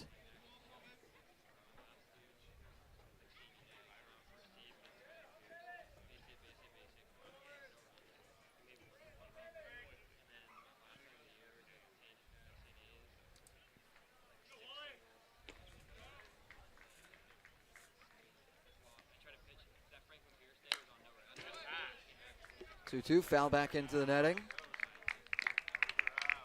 Clark keeping his at-bat alive.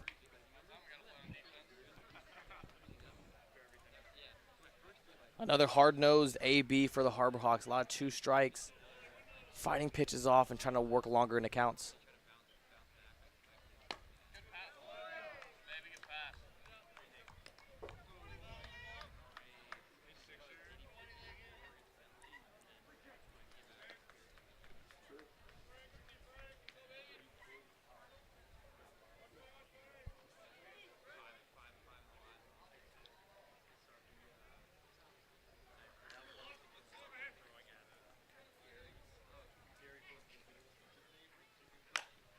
Three-two, once again fouled away.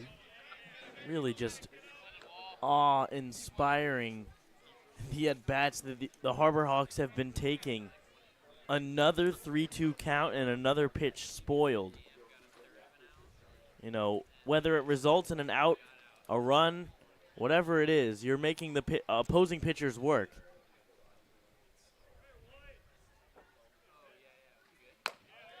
Pitch upstairs, and Clark gets his second walk of the day. Now bases loaded for John Gazdar.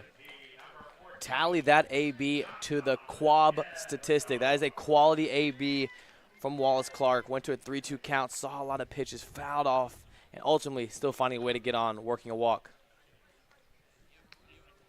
And now Eric Beatty, former Hyannis Harbor Hawks manager, now pitching coach for the Chatham Anglers, makes the walk out to the mound, and he'll make a call to the bullpen.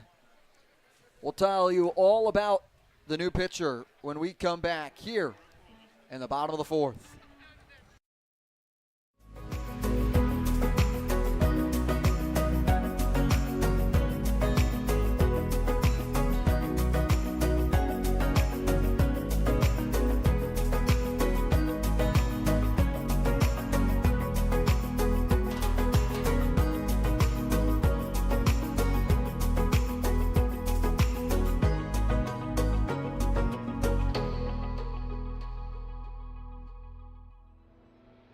Your future begins at Dean College. Make a difference.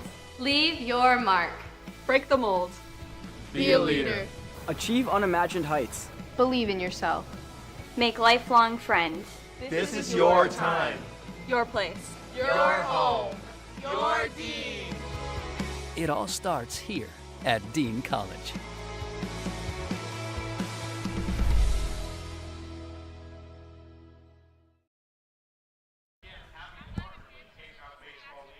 Chatham Anglers bring on a new arm, trying to work themselves out of this bases loaded jam, Josh. It will be the sophomore from UCF, Tyler Kozera, 6'3", 215 pounds. Just 7 appearances this past season, 12 innings pitched, but a 1.5 ERA in that timeout. 10 strikeouts, 6 walks, 10 hits allowed, and started a game for UCF as well. So really showed flashes this past season of what he's capable of, and hopefully for his sake he will get some more action this summer to showcase it, because clearly Chatham sees something they like in him. Yeah, another 2-pitch mix from a bullpen guy. Fastball, slider. Actually, no, he's going to predominantly throw that fastball late in counts, and even early loves to break off that slider. That will be his strikeout pitch. Loves to mix in fastballs. And Hyannis with a chance now, with the bases loaded and probably their best hitter on base, or up at the plate, John Gazdar, can really blow this game open quickly. John's second plate appearance where the pitching change happens in his AB. So he's going to be the first guy up on a new pitch here to see what this guy's got going for him. Coach Eric Beatty knows John well. As it'll be a single down the line that he can go grab a couple more bases for, as slowly they got to the ball. And Gazdar strikes for his first hit of the day. John Gazdar.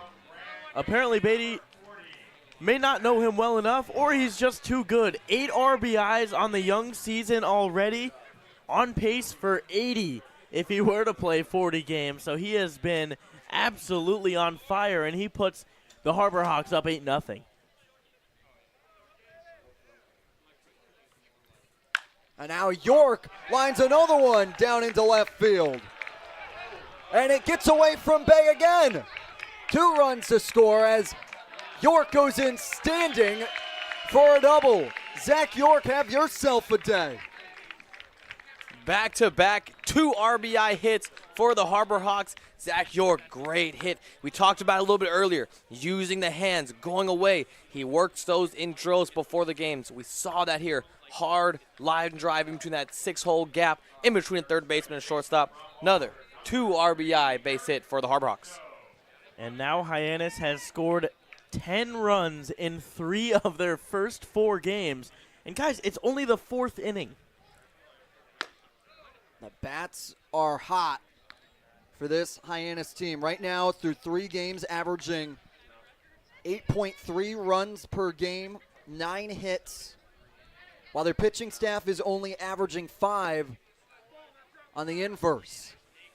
And what a day for Yorkie. 2 for 3 with 5 RBIs. And a bomb of a home run as well. 2-0. Snow sends into the netting.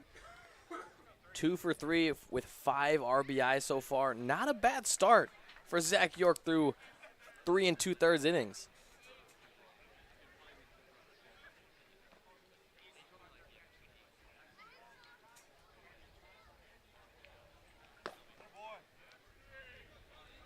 Pitches away on Eric Snow, the 9th batter of this bottom of the 4th.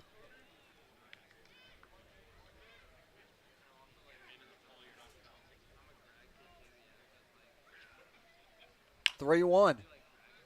Sent into shallow right field and drifting foul as Cantwell's over to make the grab. But it's 5 runs for the Harbor Hawks as it's 10-0 going into 5. Hello there, Cape Cod. We're Bork Heating and Cooling. We've been around for 38 years and counting and have served over 5,300 customers. We specialize in the installation and service of your HVAC systems. Our favorite part of the job is making sure our customer is 100% satisfied. We've been using Bork Heating and Cooling for over 20 years now. They've installed our furnace, our central air conditioning, and our hot water heater. Their service department is great, and I'd highly recommend this company to anyone. We hope to hear from you. Give us a call anytime. Go Harbor Hawks! This will be your college. This will be your home. This is where you will join a community that supports you, cares about you, pushes you, cheers you on, challenges you, inspires you, helps you reach your dreams. Open your eyes to opportunity and your mind to possibility. Your future begins here. Make a difference. Leave your mark. Break the mold. Be a leader. Achieve unimagined heights. Believe in yourself. Make lifelong friends. This is your time. Your place. Your home. Your Dean. It all starts here at Dean College.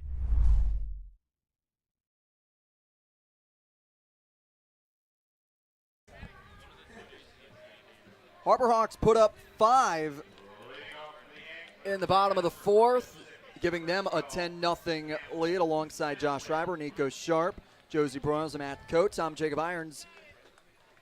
Harbor Hawk Baseball Still getting underway here in this young 2024 season. Can catch it all year long here on the Harbor Hawks Baseball Network.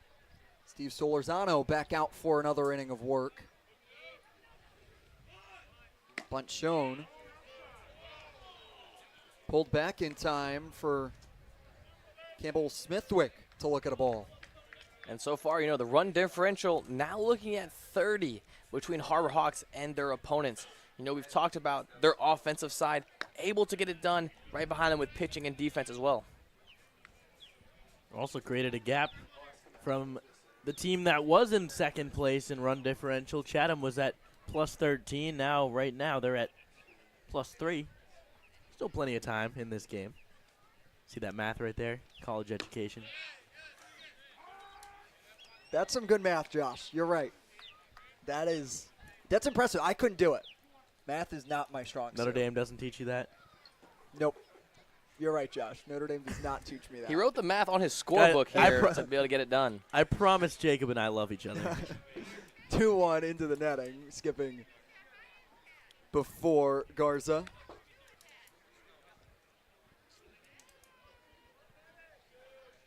Smithwick had a single and found himself all the way to third, but was left stranded there.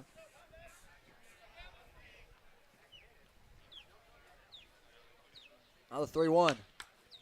Sent a mile into the sky. Garza loses the mask. Trying to reach back for it. He makes the play. Wow! Manny Garza. Wow. What an amazing play by Manny Garza. With the pop fly straight up in the air. That is going to backspin. That is, you saw happen there. He thought he was under it, but when the ball comes down, guys, it comes down at an angle, and the ball's going to spin back at him. What a play. That might be one of the best catches I've ever seen in person. That is unbelievable. Wow. What an athletic play by the catcher, Manny Garza. Pitched low and inside to Lotus. Could you say it? Is it Sports Center top 10? Wow. Easily. I mean, you could definitely see that. I mean, what a play. Super athletic play there by Manny Garza. We could talk about that one all night. Lotus 0 for 2. He has a strike called on him for the second pitch. We talk about the web gems Garza has shown. This time, losing the mask, lost it for a quick sec, and makes the grab, sending himself flying through the air. I mean, what a play, but that is not the first time where the Harbor Hawks have scored in the bottom half of the inning, and then on top of it, a great defensive play to really shut down the offense of the opposing squad.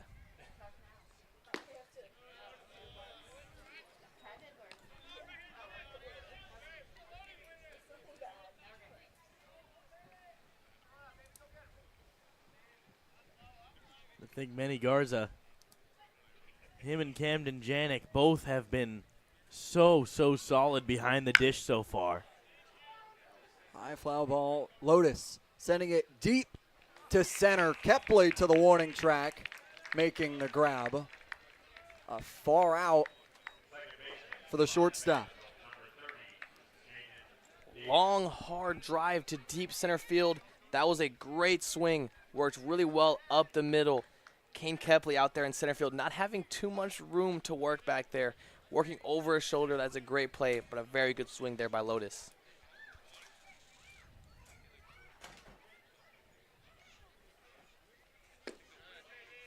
Jaden Davis looks at a ball low.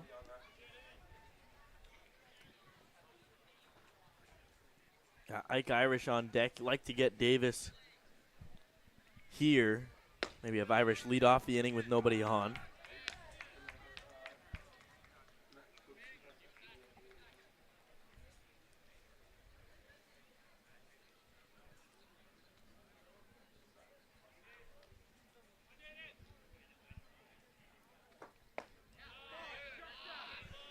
One, just misses outside. Solorzano losing the hat there off the throw. Try to get that outer corner to get the strike to move it the count to 1-2 right there on the slider.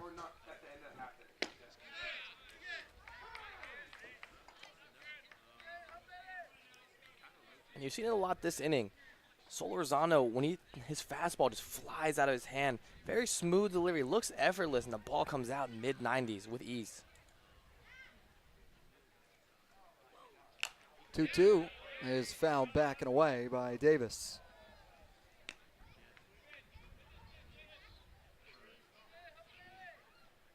Solorzano doing a nice job working right now. Got to find that put-away pitch. Maybe a high fastball. And it's a strikeout for Solorzano. But it was the web gem from Manny Garza that showed off in the top of the fifth. We now send it to Matt Coates for more on these two rookie managers going head-to-head. Guys, tonight, matchup between the only two rookie managers in the Cape Cod Baseball League. On our side, for the Hyannis Harbor Hawks, we have Mitch Carragher, who's the head skipper at his alma mater, Fresno City College, where he's won 3 straight conference championships since taking over at the helm. On the other side, for the Chatham Anglers, we have Jeremy Sheetinger, or Sheets, who is the head coach at Georgia Gwinnett College, where he has 170 wins, an 80% win percentage, and an NAIA national championship. So far, these two have not taken a long time to adjust to Cape Cod Baseball League play. On our side, for the Harbor Hawks, we are 3-0, sitting atop the Western Division standings. On the other side, the Anglers are 2-1, sitting atop the Eastern Division standings. Hopefully, both these managers can continue their good play going forward for the rest of the season. Back to you guys. Thanks so much, Matt. Talk about it. It's not just coming into the league, but then you have to learn everything about the league. And everything, I think Mitch Carragher said it best in our pregame conversation with him. It's like drinking out of a fire hose. Everything's just coming at you so quick. You just don't know how you're able to figure it out day to day. But both these two coaches so far have put their stamps on their programs. Well, and that's something that Hyannis does so well and that Carragher does so well is he's able to delegate things to other people. You have such a big analytics team here in Hyannis that we're going to have them on the broadcast several times this season. We're going to be talking to them quite a bit.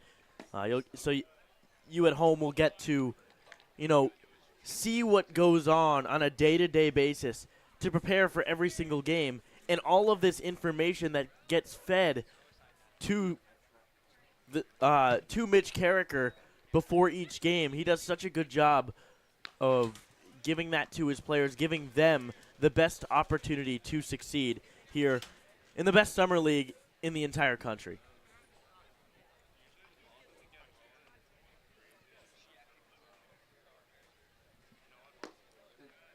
Silva swings through.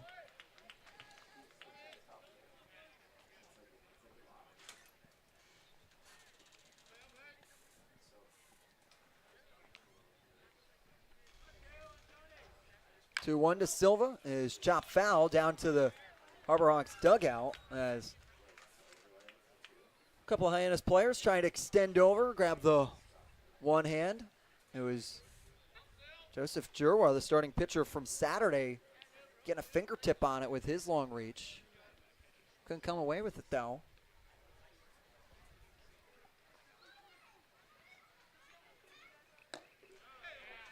Two.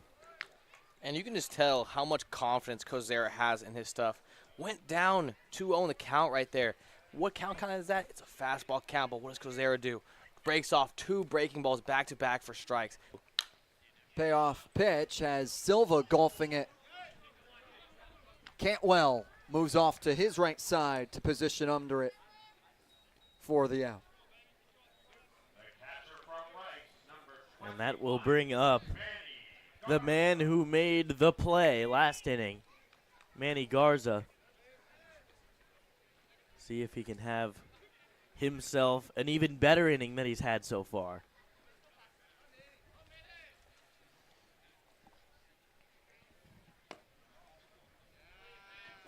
made that great defensive play. Also 2 for 2 with 2 singles so far in this game. So being able to get it done on both sides. And it wasn't just that web gem.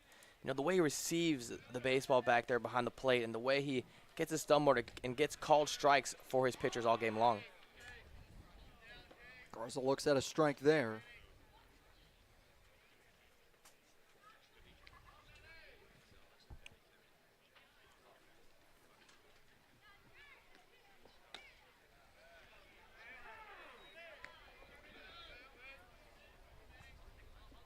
Garza behind in the count 1-2. Products from Rice.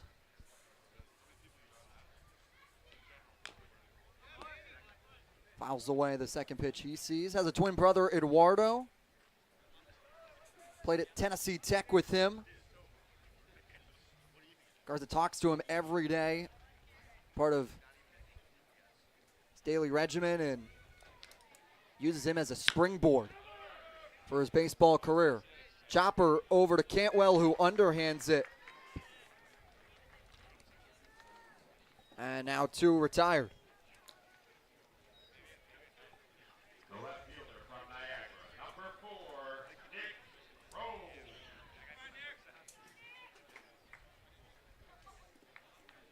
Here's a 9-hitter, Nick Groves, who, I mean, talk about embracing your role and doing your job. He has done that every single at-bat this season.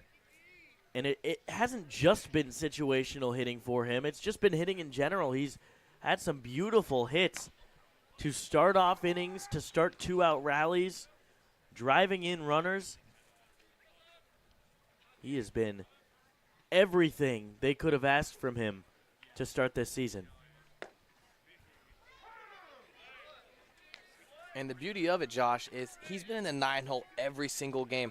We basically have 2 leadoff hitters as the game goes with Nick Groves and then Parker Brochus up. 2 guys who are getting to really deep counts and finding ways on base for the guys later in the lineup. 0-2, and it's a strikeout looking against Groves from Kozera.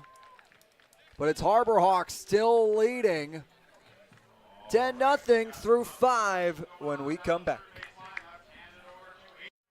Here at the Mass State Lottery, we're known for our monster wins.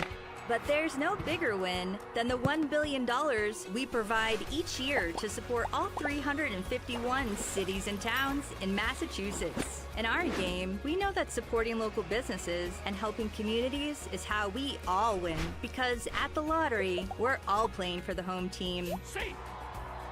The Mass State Lottery. Welcome to the state of winning.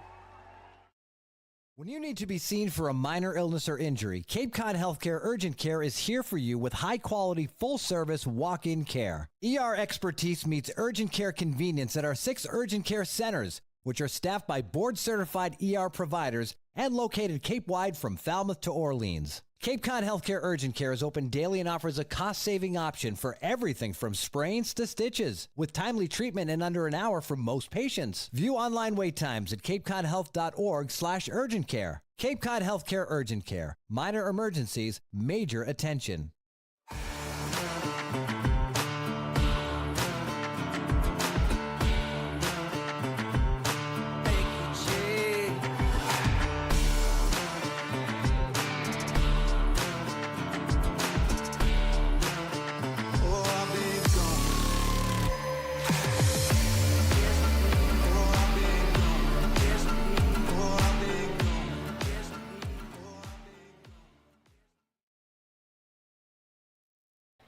The lights at McKean Park stay bright all season long thanks to NAC Cape Cod. The NAC offers 2 locations, Hyannis and Orleans, both offering delicious burgers, tacos, sandwiches, and more.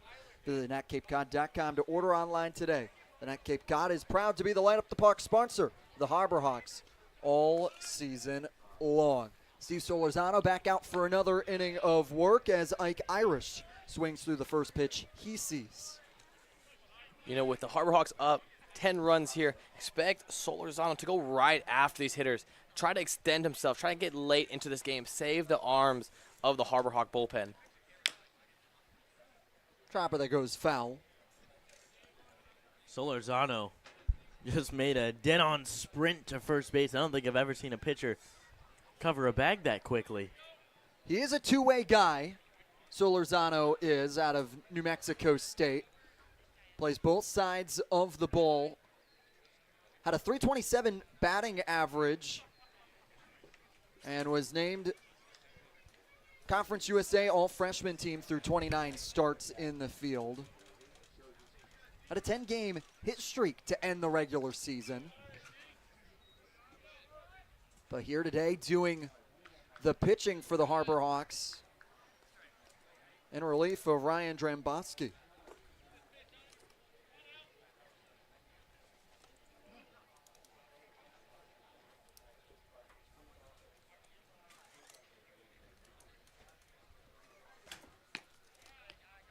Breaking ball that couldn't come back into the zone. 2-2.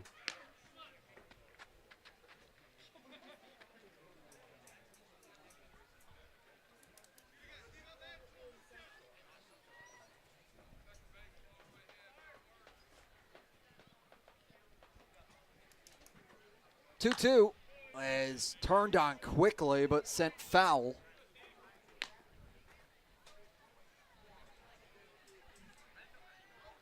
See, just way behind that on that fastball. Wonder if he doubles up. Shook off a couple of pitches. It's upstairs for a full count on Ike Irish. And it's not uncommon for the pitcher and the catcher to have a shake sign to say, no, I don't want that, no, I don't want that, and then go back to the fastball. Keeps the hitter thinking a little bit, and then when you speed up that fastball, it makes the hitter second guess, and that velo looks even harder. Irish had flipped the bat away, but it's a strikeout looking for Steve Solorzano.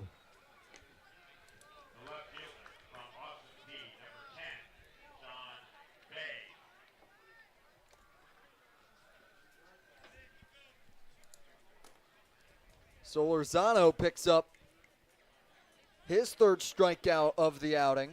All of them backwards Ks. Here's another teammate of John Gazdar on Chatham. Swing and miss at the first pitch. You know, John Bay, second team All-ASUN. Hit .365 with 24 bombs this year. Need to see who first team All-ASUN was with those stats. ASUN this year was loaded. Had so much talent. There was only a one-bid league this year, which was crazy for so many. And a fun fact about John Bay, if any Harbor Hawks fans remember one of our producers and weather analyst, Grant McNew, he actually calls John Bay's sister's games. She plays college basketball for Southern Nazarene University. It's another strikeout for Steve Solorzano. It's now 3 straight strikeouts if you go back to the top of the 5th.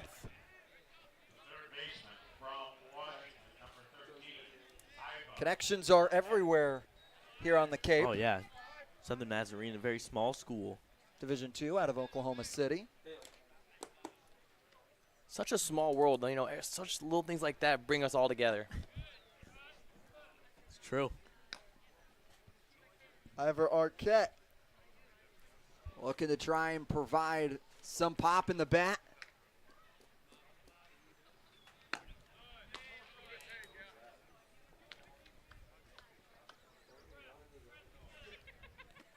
Arquette out of Hawaii. Selected in the 18th round of the MLB draft in 2022.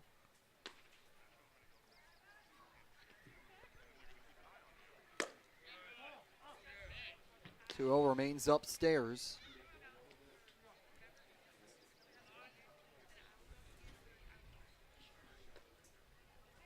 Arquette's great-grandfather played professional baseball for San Francisco Seals.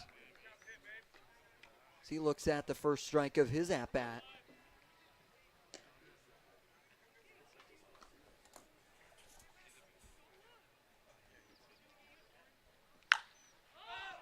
High pop-up to the right side of the infield. York calls off Snow, and he loses it in the lights. And Zach York wants that one back.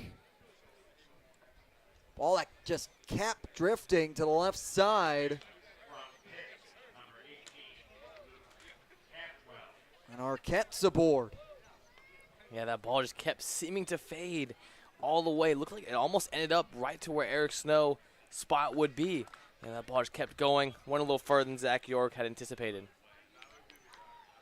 Looks like we got some motion over there in the Chatham bullpen. That's Titan Hayes, another Austin P governor. Titan Hayes, you know, talked to John Gazzard a little bit about him. That is their closer. This is the guy who they use to lock down games. So he's looking to get some innings here in the Cape Cod Baseball League, and, you know, high velo guy. And we have him warming up in the pen as we speak.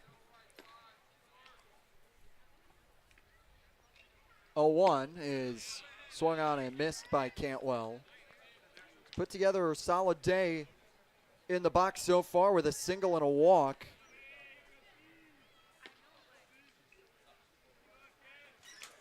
Now has the 0-2 looming.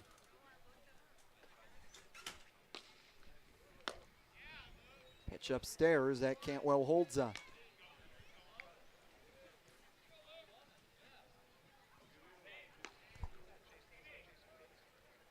Cantwell gets very low into his stance before stepping into the box.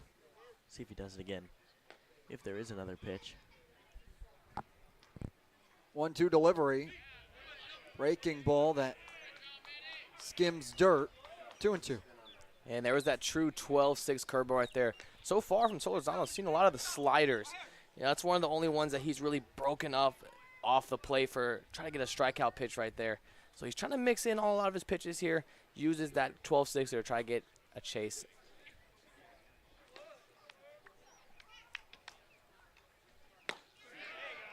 It's another strikeout for Steve Solorzano on the bump. Through 5.5. It's Harbor Hawks 10-0. We welcome in Josie Broyles with more.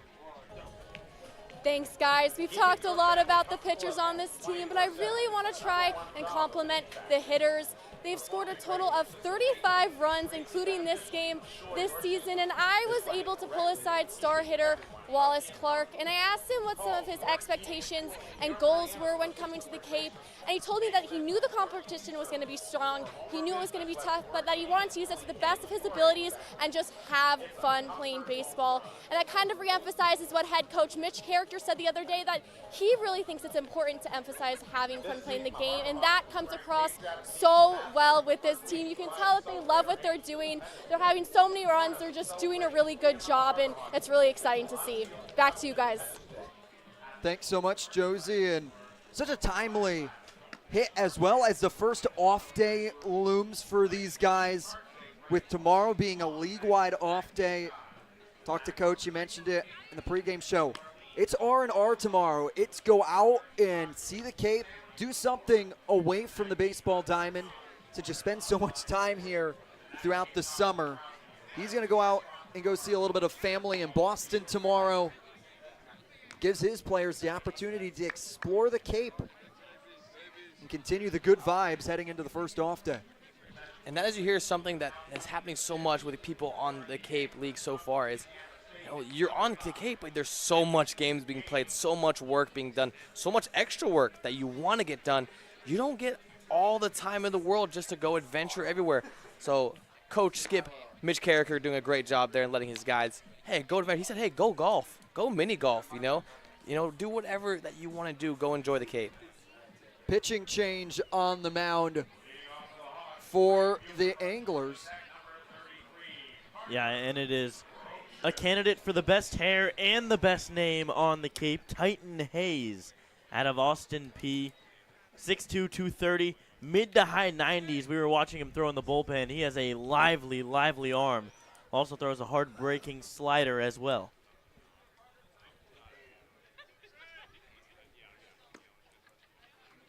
Pitch into Brocious, misses the zone.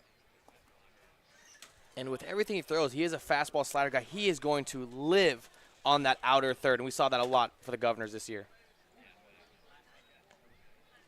And something to note right now, George Athanasiadis, former bullpen catcher for the Harbor Hawks. Just talked to him in the first episode of Inside the Nest of the season. Go check that out on YouTube. I talked with George, and really just a fun conversation. He absolutely incredible guy to talk to. Highly recommend you go give that a watch. But he is in the hole right now, holding a bat for his first ABs of the season. 2-1, that's fouled back into the netting, 2-2. One of the great stories of this Harbor Hawks team. Came on and signed up for the team to be the bullpen catcher all year long.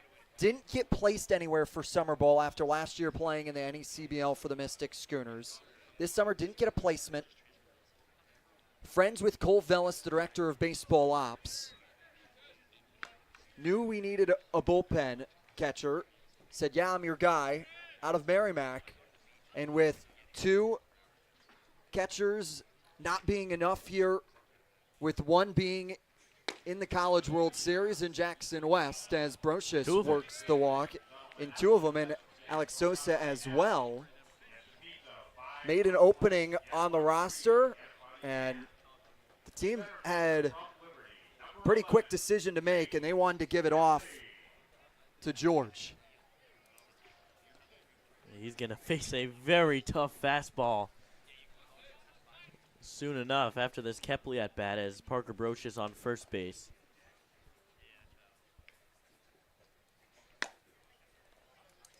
Pitches upstairs to King Kepley. And so far, he has stayed true. Titanhead has stayed true to attacking away on these hitters.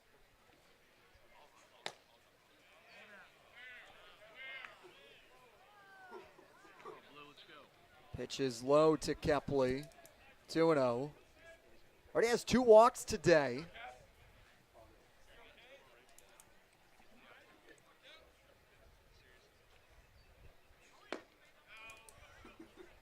On another pitch inside as Hayes is trying to find the zone.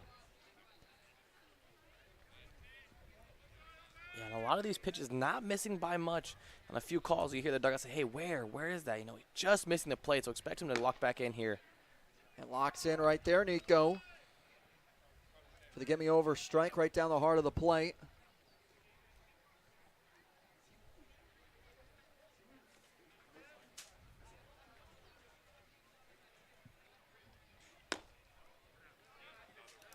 Has a 5-pitch walk. Now back-to-back walks. And now the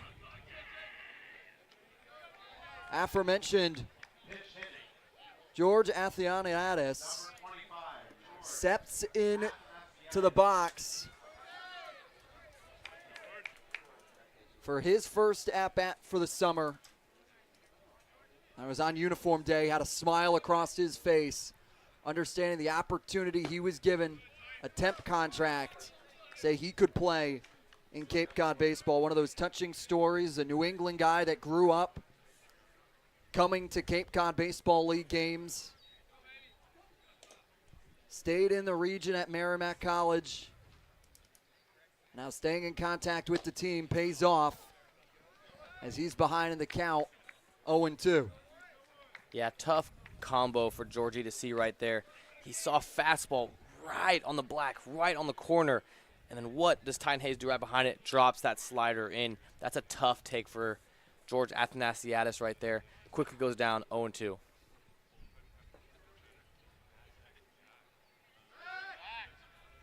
Hayes steps off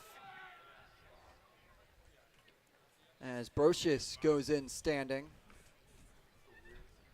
And so pretty weird thing you guys may have just saw right there is he picked up his leg, just dropped it, and then just kind of did like a little fake throw. Because per the rule now, you have to give an attempt every time you make that pickoff move. They're doing a lot of things with time management, a lot of those things. So every time you step off now, you do have to make a, quote, attempt. So that's why a lot of times you see those, those halfway attempts, half efforts kind of stuff. Strikeout looking for George Hyannis in his first at-bat of the summer as John Gazdar now steps into the box. And we're going to get a little governor on governor, little battle here. Again, once again, John said, Titan Hayes, this is their guy. He was their closer. Very high velo, hard-breaking stuff, that two-pitch mix, so it's going to be a good matchup here. 0-0 pitch is lined right to Lodi. Steps on the bag himself, and a low throw that gets away from Cantwell allows Brocious to come across, and moving after the ball went into the dugout.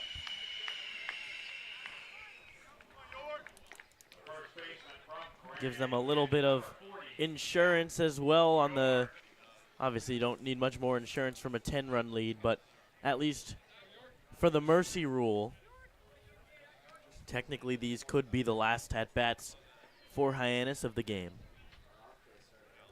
The mercy rule is 10 runs after 7.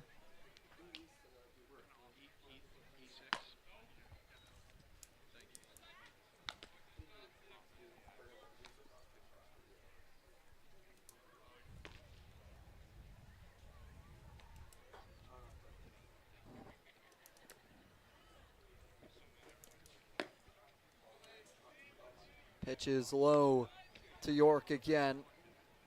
Has a homer and a double.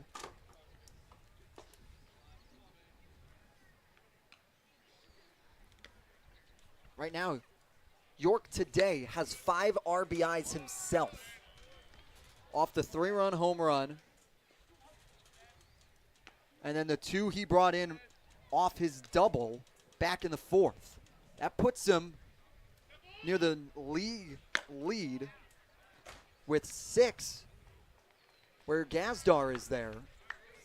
That was an incredible jump by Gazdar. You may have heard on the crowd mic someone yell, "Step off," because Gazdar got a jump before Hayes even started to go. And that may be something he picked up during the season. John Gazdar is their starting shortstop, so he may have Titan Hayes timed up a little bit and made his way to second base with ease. Goes off of York on the hit by pitch.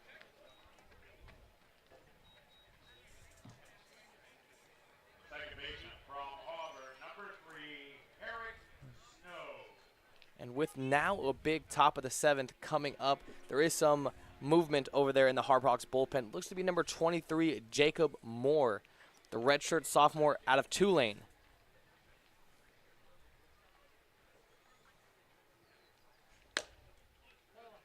Nothing pitch inside to Snow.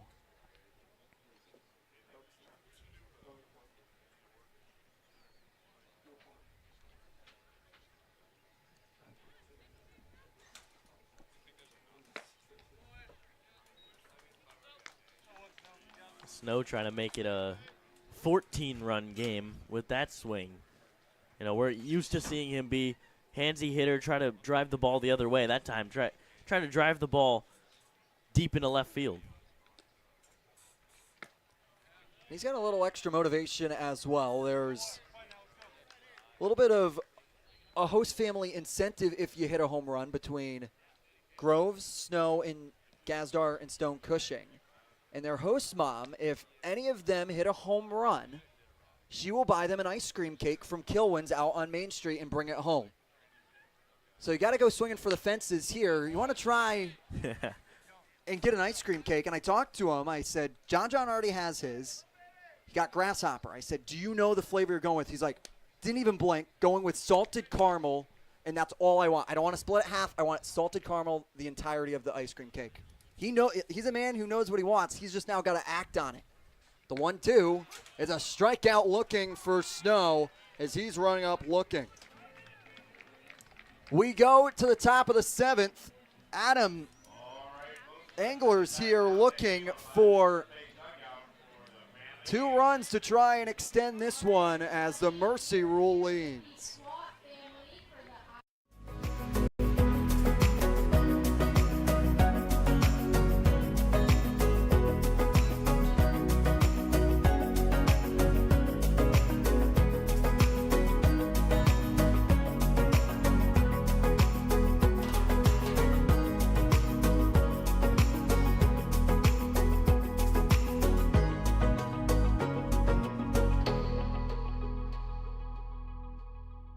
Cape Cod? We're Bork Heating and Cooling. We've been around for 38 years and counting and have served over 5,300 customers. We specialize in the installation and service of your HVAC systems. Our favorite part of the job is making sure our customer is 100% satisfied.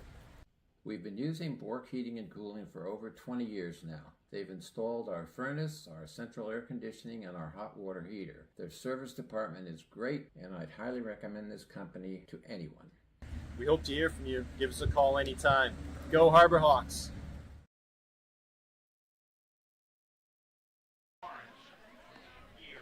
Welcome you back here to McKeon Park. Anglers down to their last 3 outs as the new mercy rule in effect here today. It's for teams leading by 10 or more runs after 7 innings. That'll be the contest as it's a new pitcher. The before-mentioned Jacob Moore, who is warming in the bullpen, makes a quick jog from the bullpen out to the mound, Nico. Yeah, the redshirt junior, 5-3 for Tulane. You know, had a lot of innings for them. 42 pitches came out of the pen.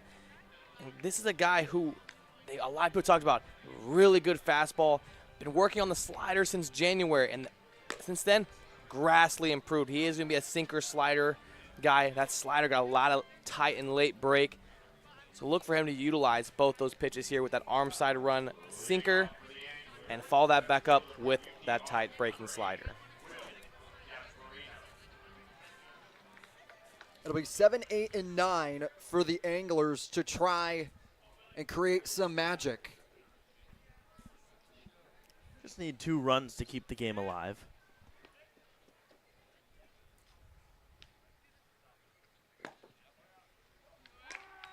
As Moore's first pitch of his outing is a strike. Jacob Moore has a case of the Steve Lozarno losing the hat on the pitch.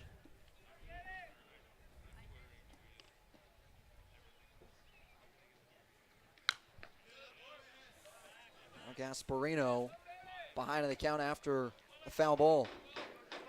Jacob Moore has a pretty interesting delivery. Kind of a little bit of like a two-setter motion. Very short arm slot. Watch his arm motion right here. Very short. You know, when you're younger, you're taught to make that big, loopy circle. Jacob Moore, on the other hand, keeps it short. Swing and a miss. As he'll make the slow jog, but it's a K2-3 for the first out. Yeah, great pitch there by Jacob Moore. That slider low in the zone. Fooled the hitter Gasparino in right there. And again, his mechanics are so timed, shaken up, where it really keeps the hitter off their front foot. Keeps that pitch right by his ear when he loads it up. Swing and a miss there from Dali. Jacob Moore's got another interesting story as well. Gave up baseball out of high school. Backed out of his commitment to LSU UNTS, and then enrolled at Mississippi State as a regular student in 2020, and then decided he wanted to come back, goes back to the school of his original commitment, and then as soon as he starts getting back into baseball, throwing again, he tears his UCL. And then finally, after so much time away from the game, is able to take that next step, transfers to Tulane, and now shining here on the Cape. And the 1-2 count to Dali. Foul tip off the glove of Garza. Yeah, really an inspiring story. I mean, and his stuff looks real good right now. It looked great in practice when we saw him before the season started. Don't remember exactly when that was, but, I mean, he was throwing gas.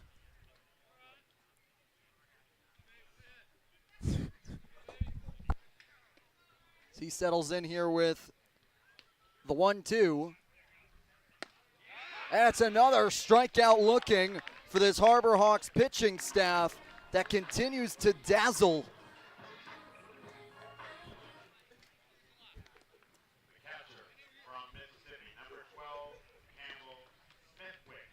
Now the 10th strikeout from the pitching staff.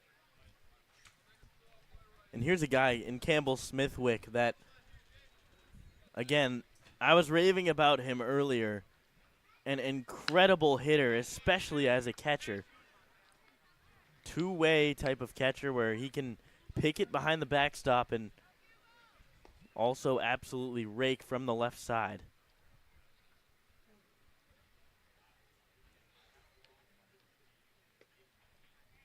Oh, 1. Sharply grounded by the hands of York. It's going to trickle into the right field corner. Brocious is quickly there. And it's a stand-up double for Campbell Smithwick. And there it is from Smithwick. Scorched off the bat, Nico. Yeah, tough break for the Harbor Hawks a little bit right there. Looks like it hit off the left side of the base. You see Zach York on his dive, extended, and then brought the glove back to try to change his direction there a little bit. Unlucky.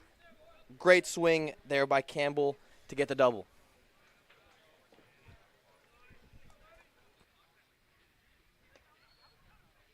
Now turns over the top of the lineup to Kyle Lodis.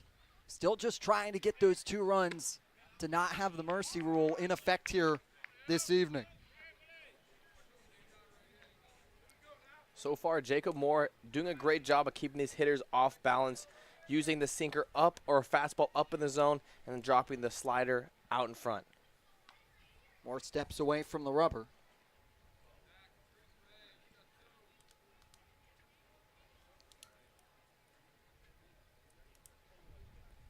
Now the 0-1. Grounded over to Gazdar. Firing across the diamond. Not in time. Zach York had already started to make his jog to the third base dugout. Now 2 runners on for Jaden Davis. And that's a tough play. John Gazdar playing very deep back there at third base. A chopper kind of took a little funny bounce right there. Caught him up there. Unable to make the play. Speedy Lotus able to beat it out at first base.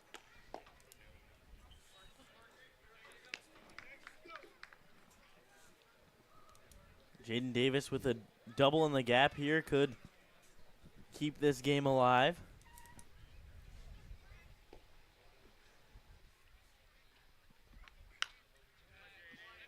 Fouled away by Davis.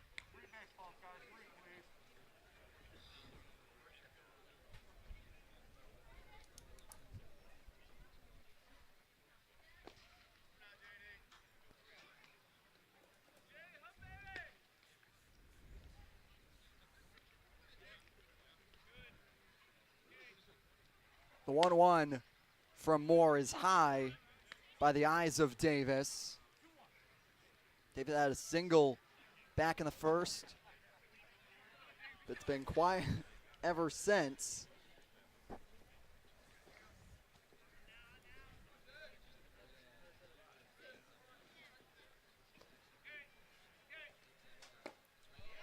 2-1 misses. It's a close one.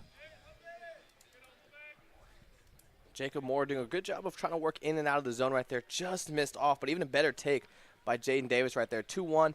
Probably going to be aggressive in the zone right there. Jacob Moore just throws that pitch right off the plate. 3-1 down in the dirt.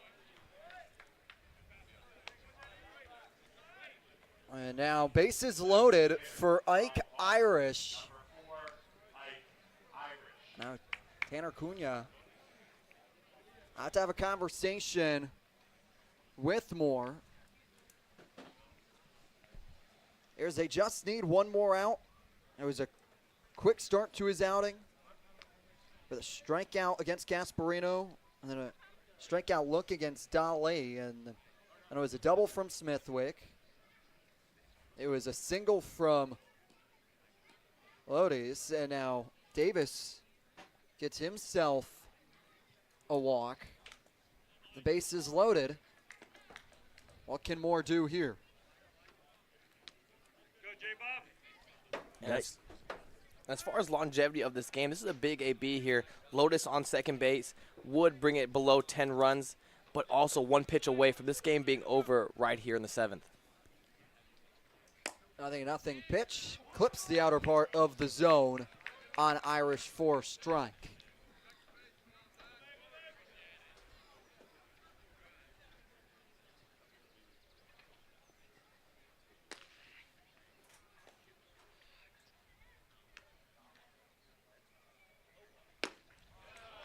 A one swung through on.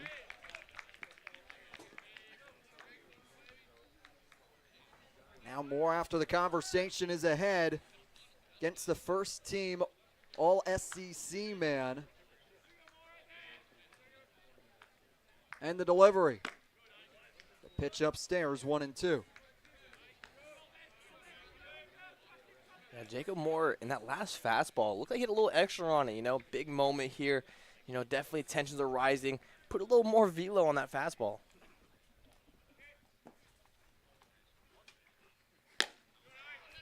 1-2.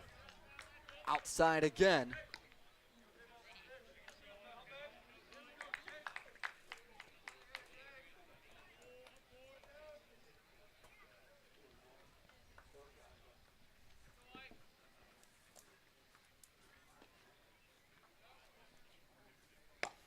It's a strikeout looking, a fitting way to end today's game. The pitching staff shining in this 11-0 victory over the Anglers.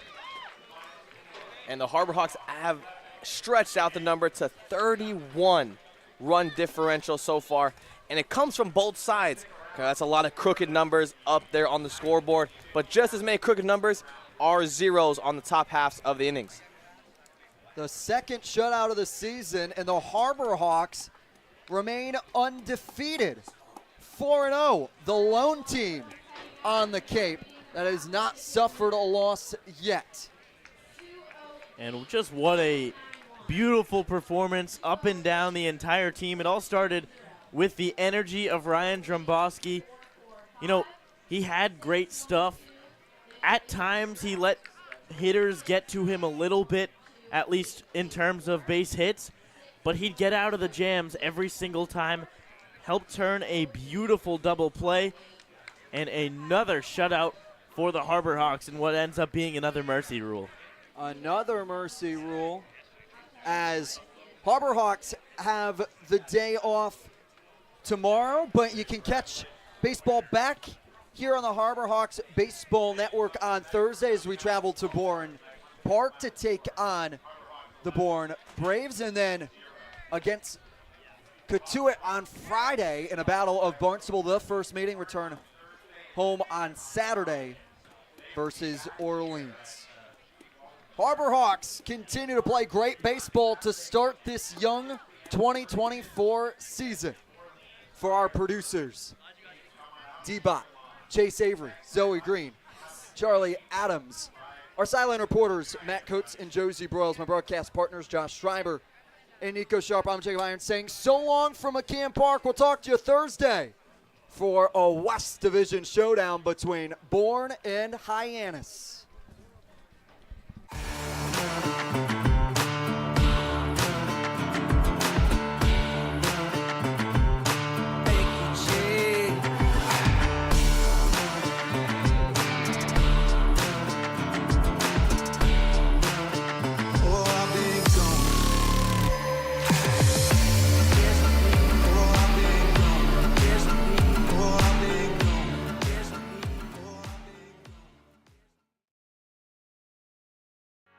Here at the Mass State Lottery, we're known for our monster wins. But there's no bigger win than the $1 billion we provide each year to support all 351 cities and towns in Massachusetts. In our game, we know that supporting local businesses and helping communities is how we all win. Because at the lottery, we're all playing for the home team. The Mass State Lottery. Welcome to the state of winning.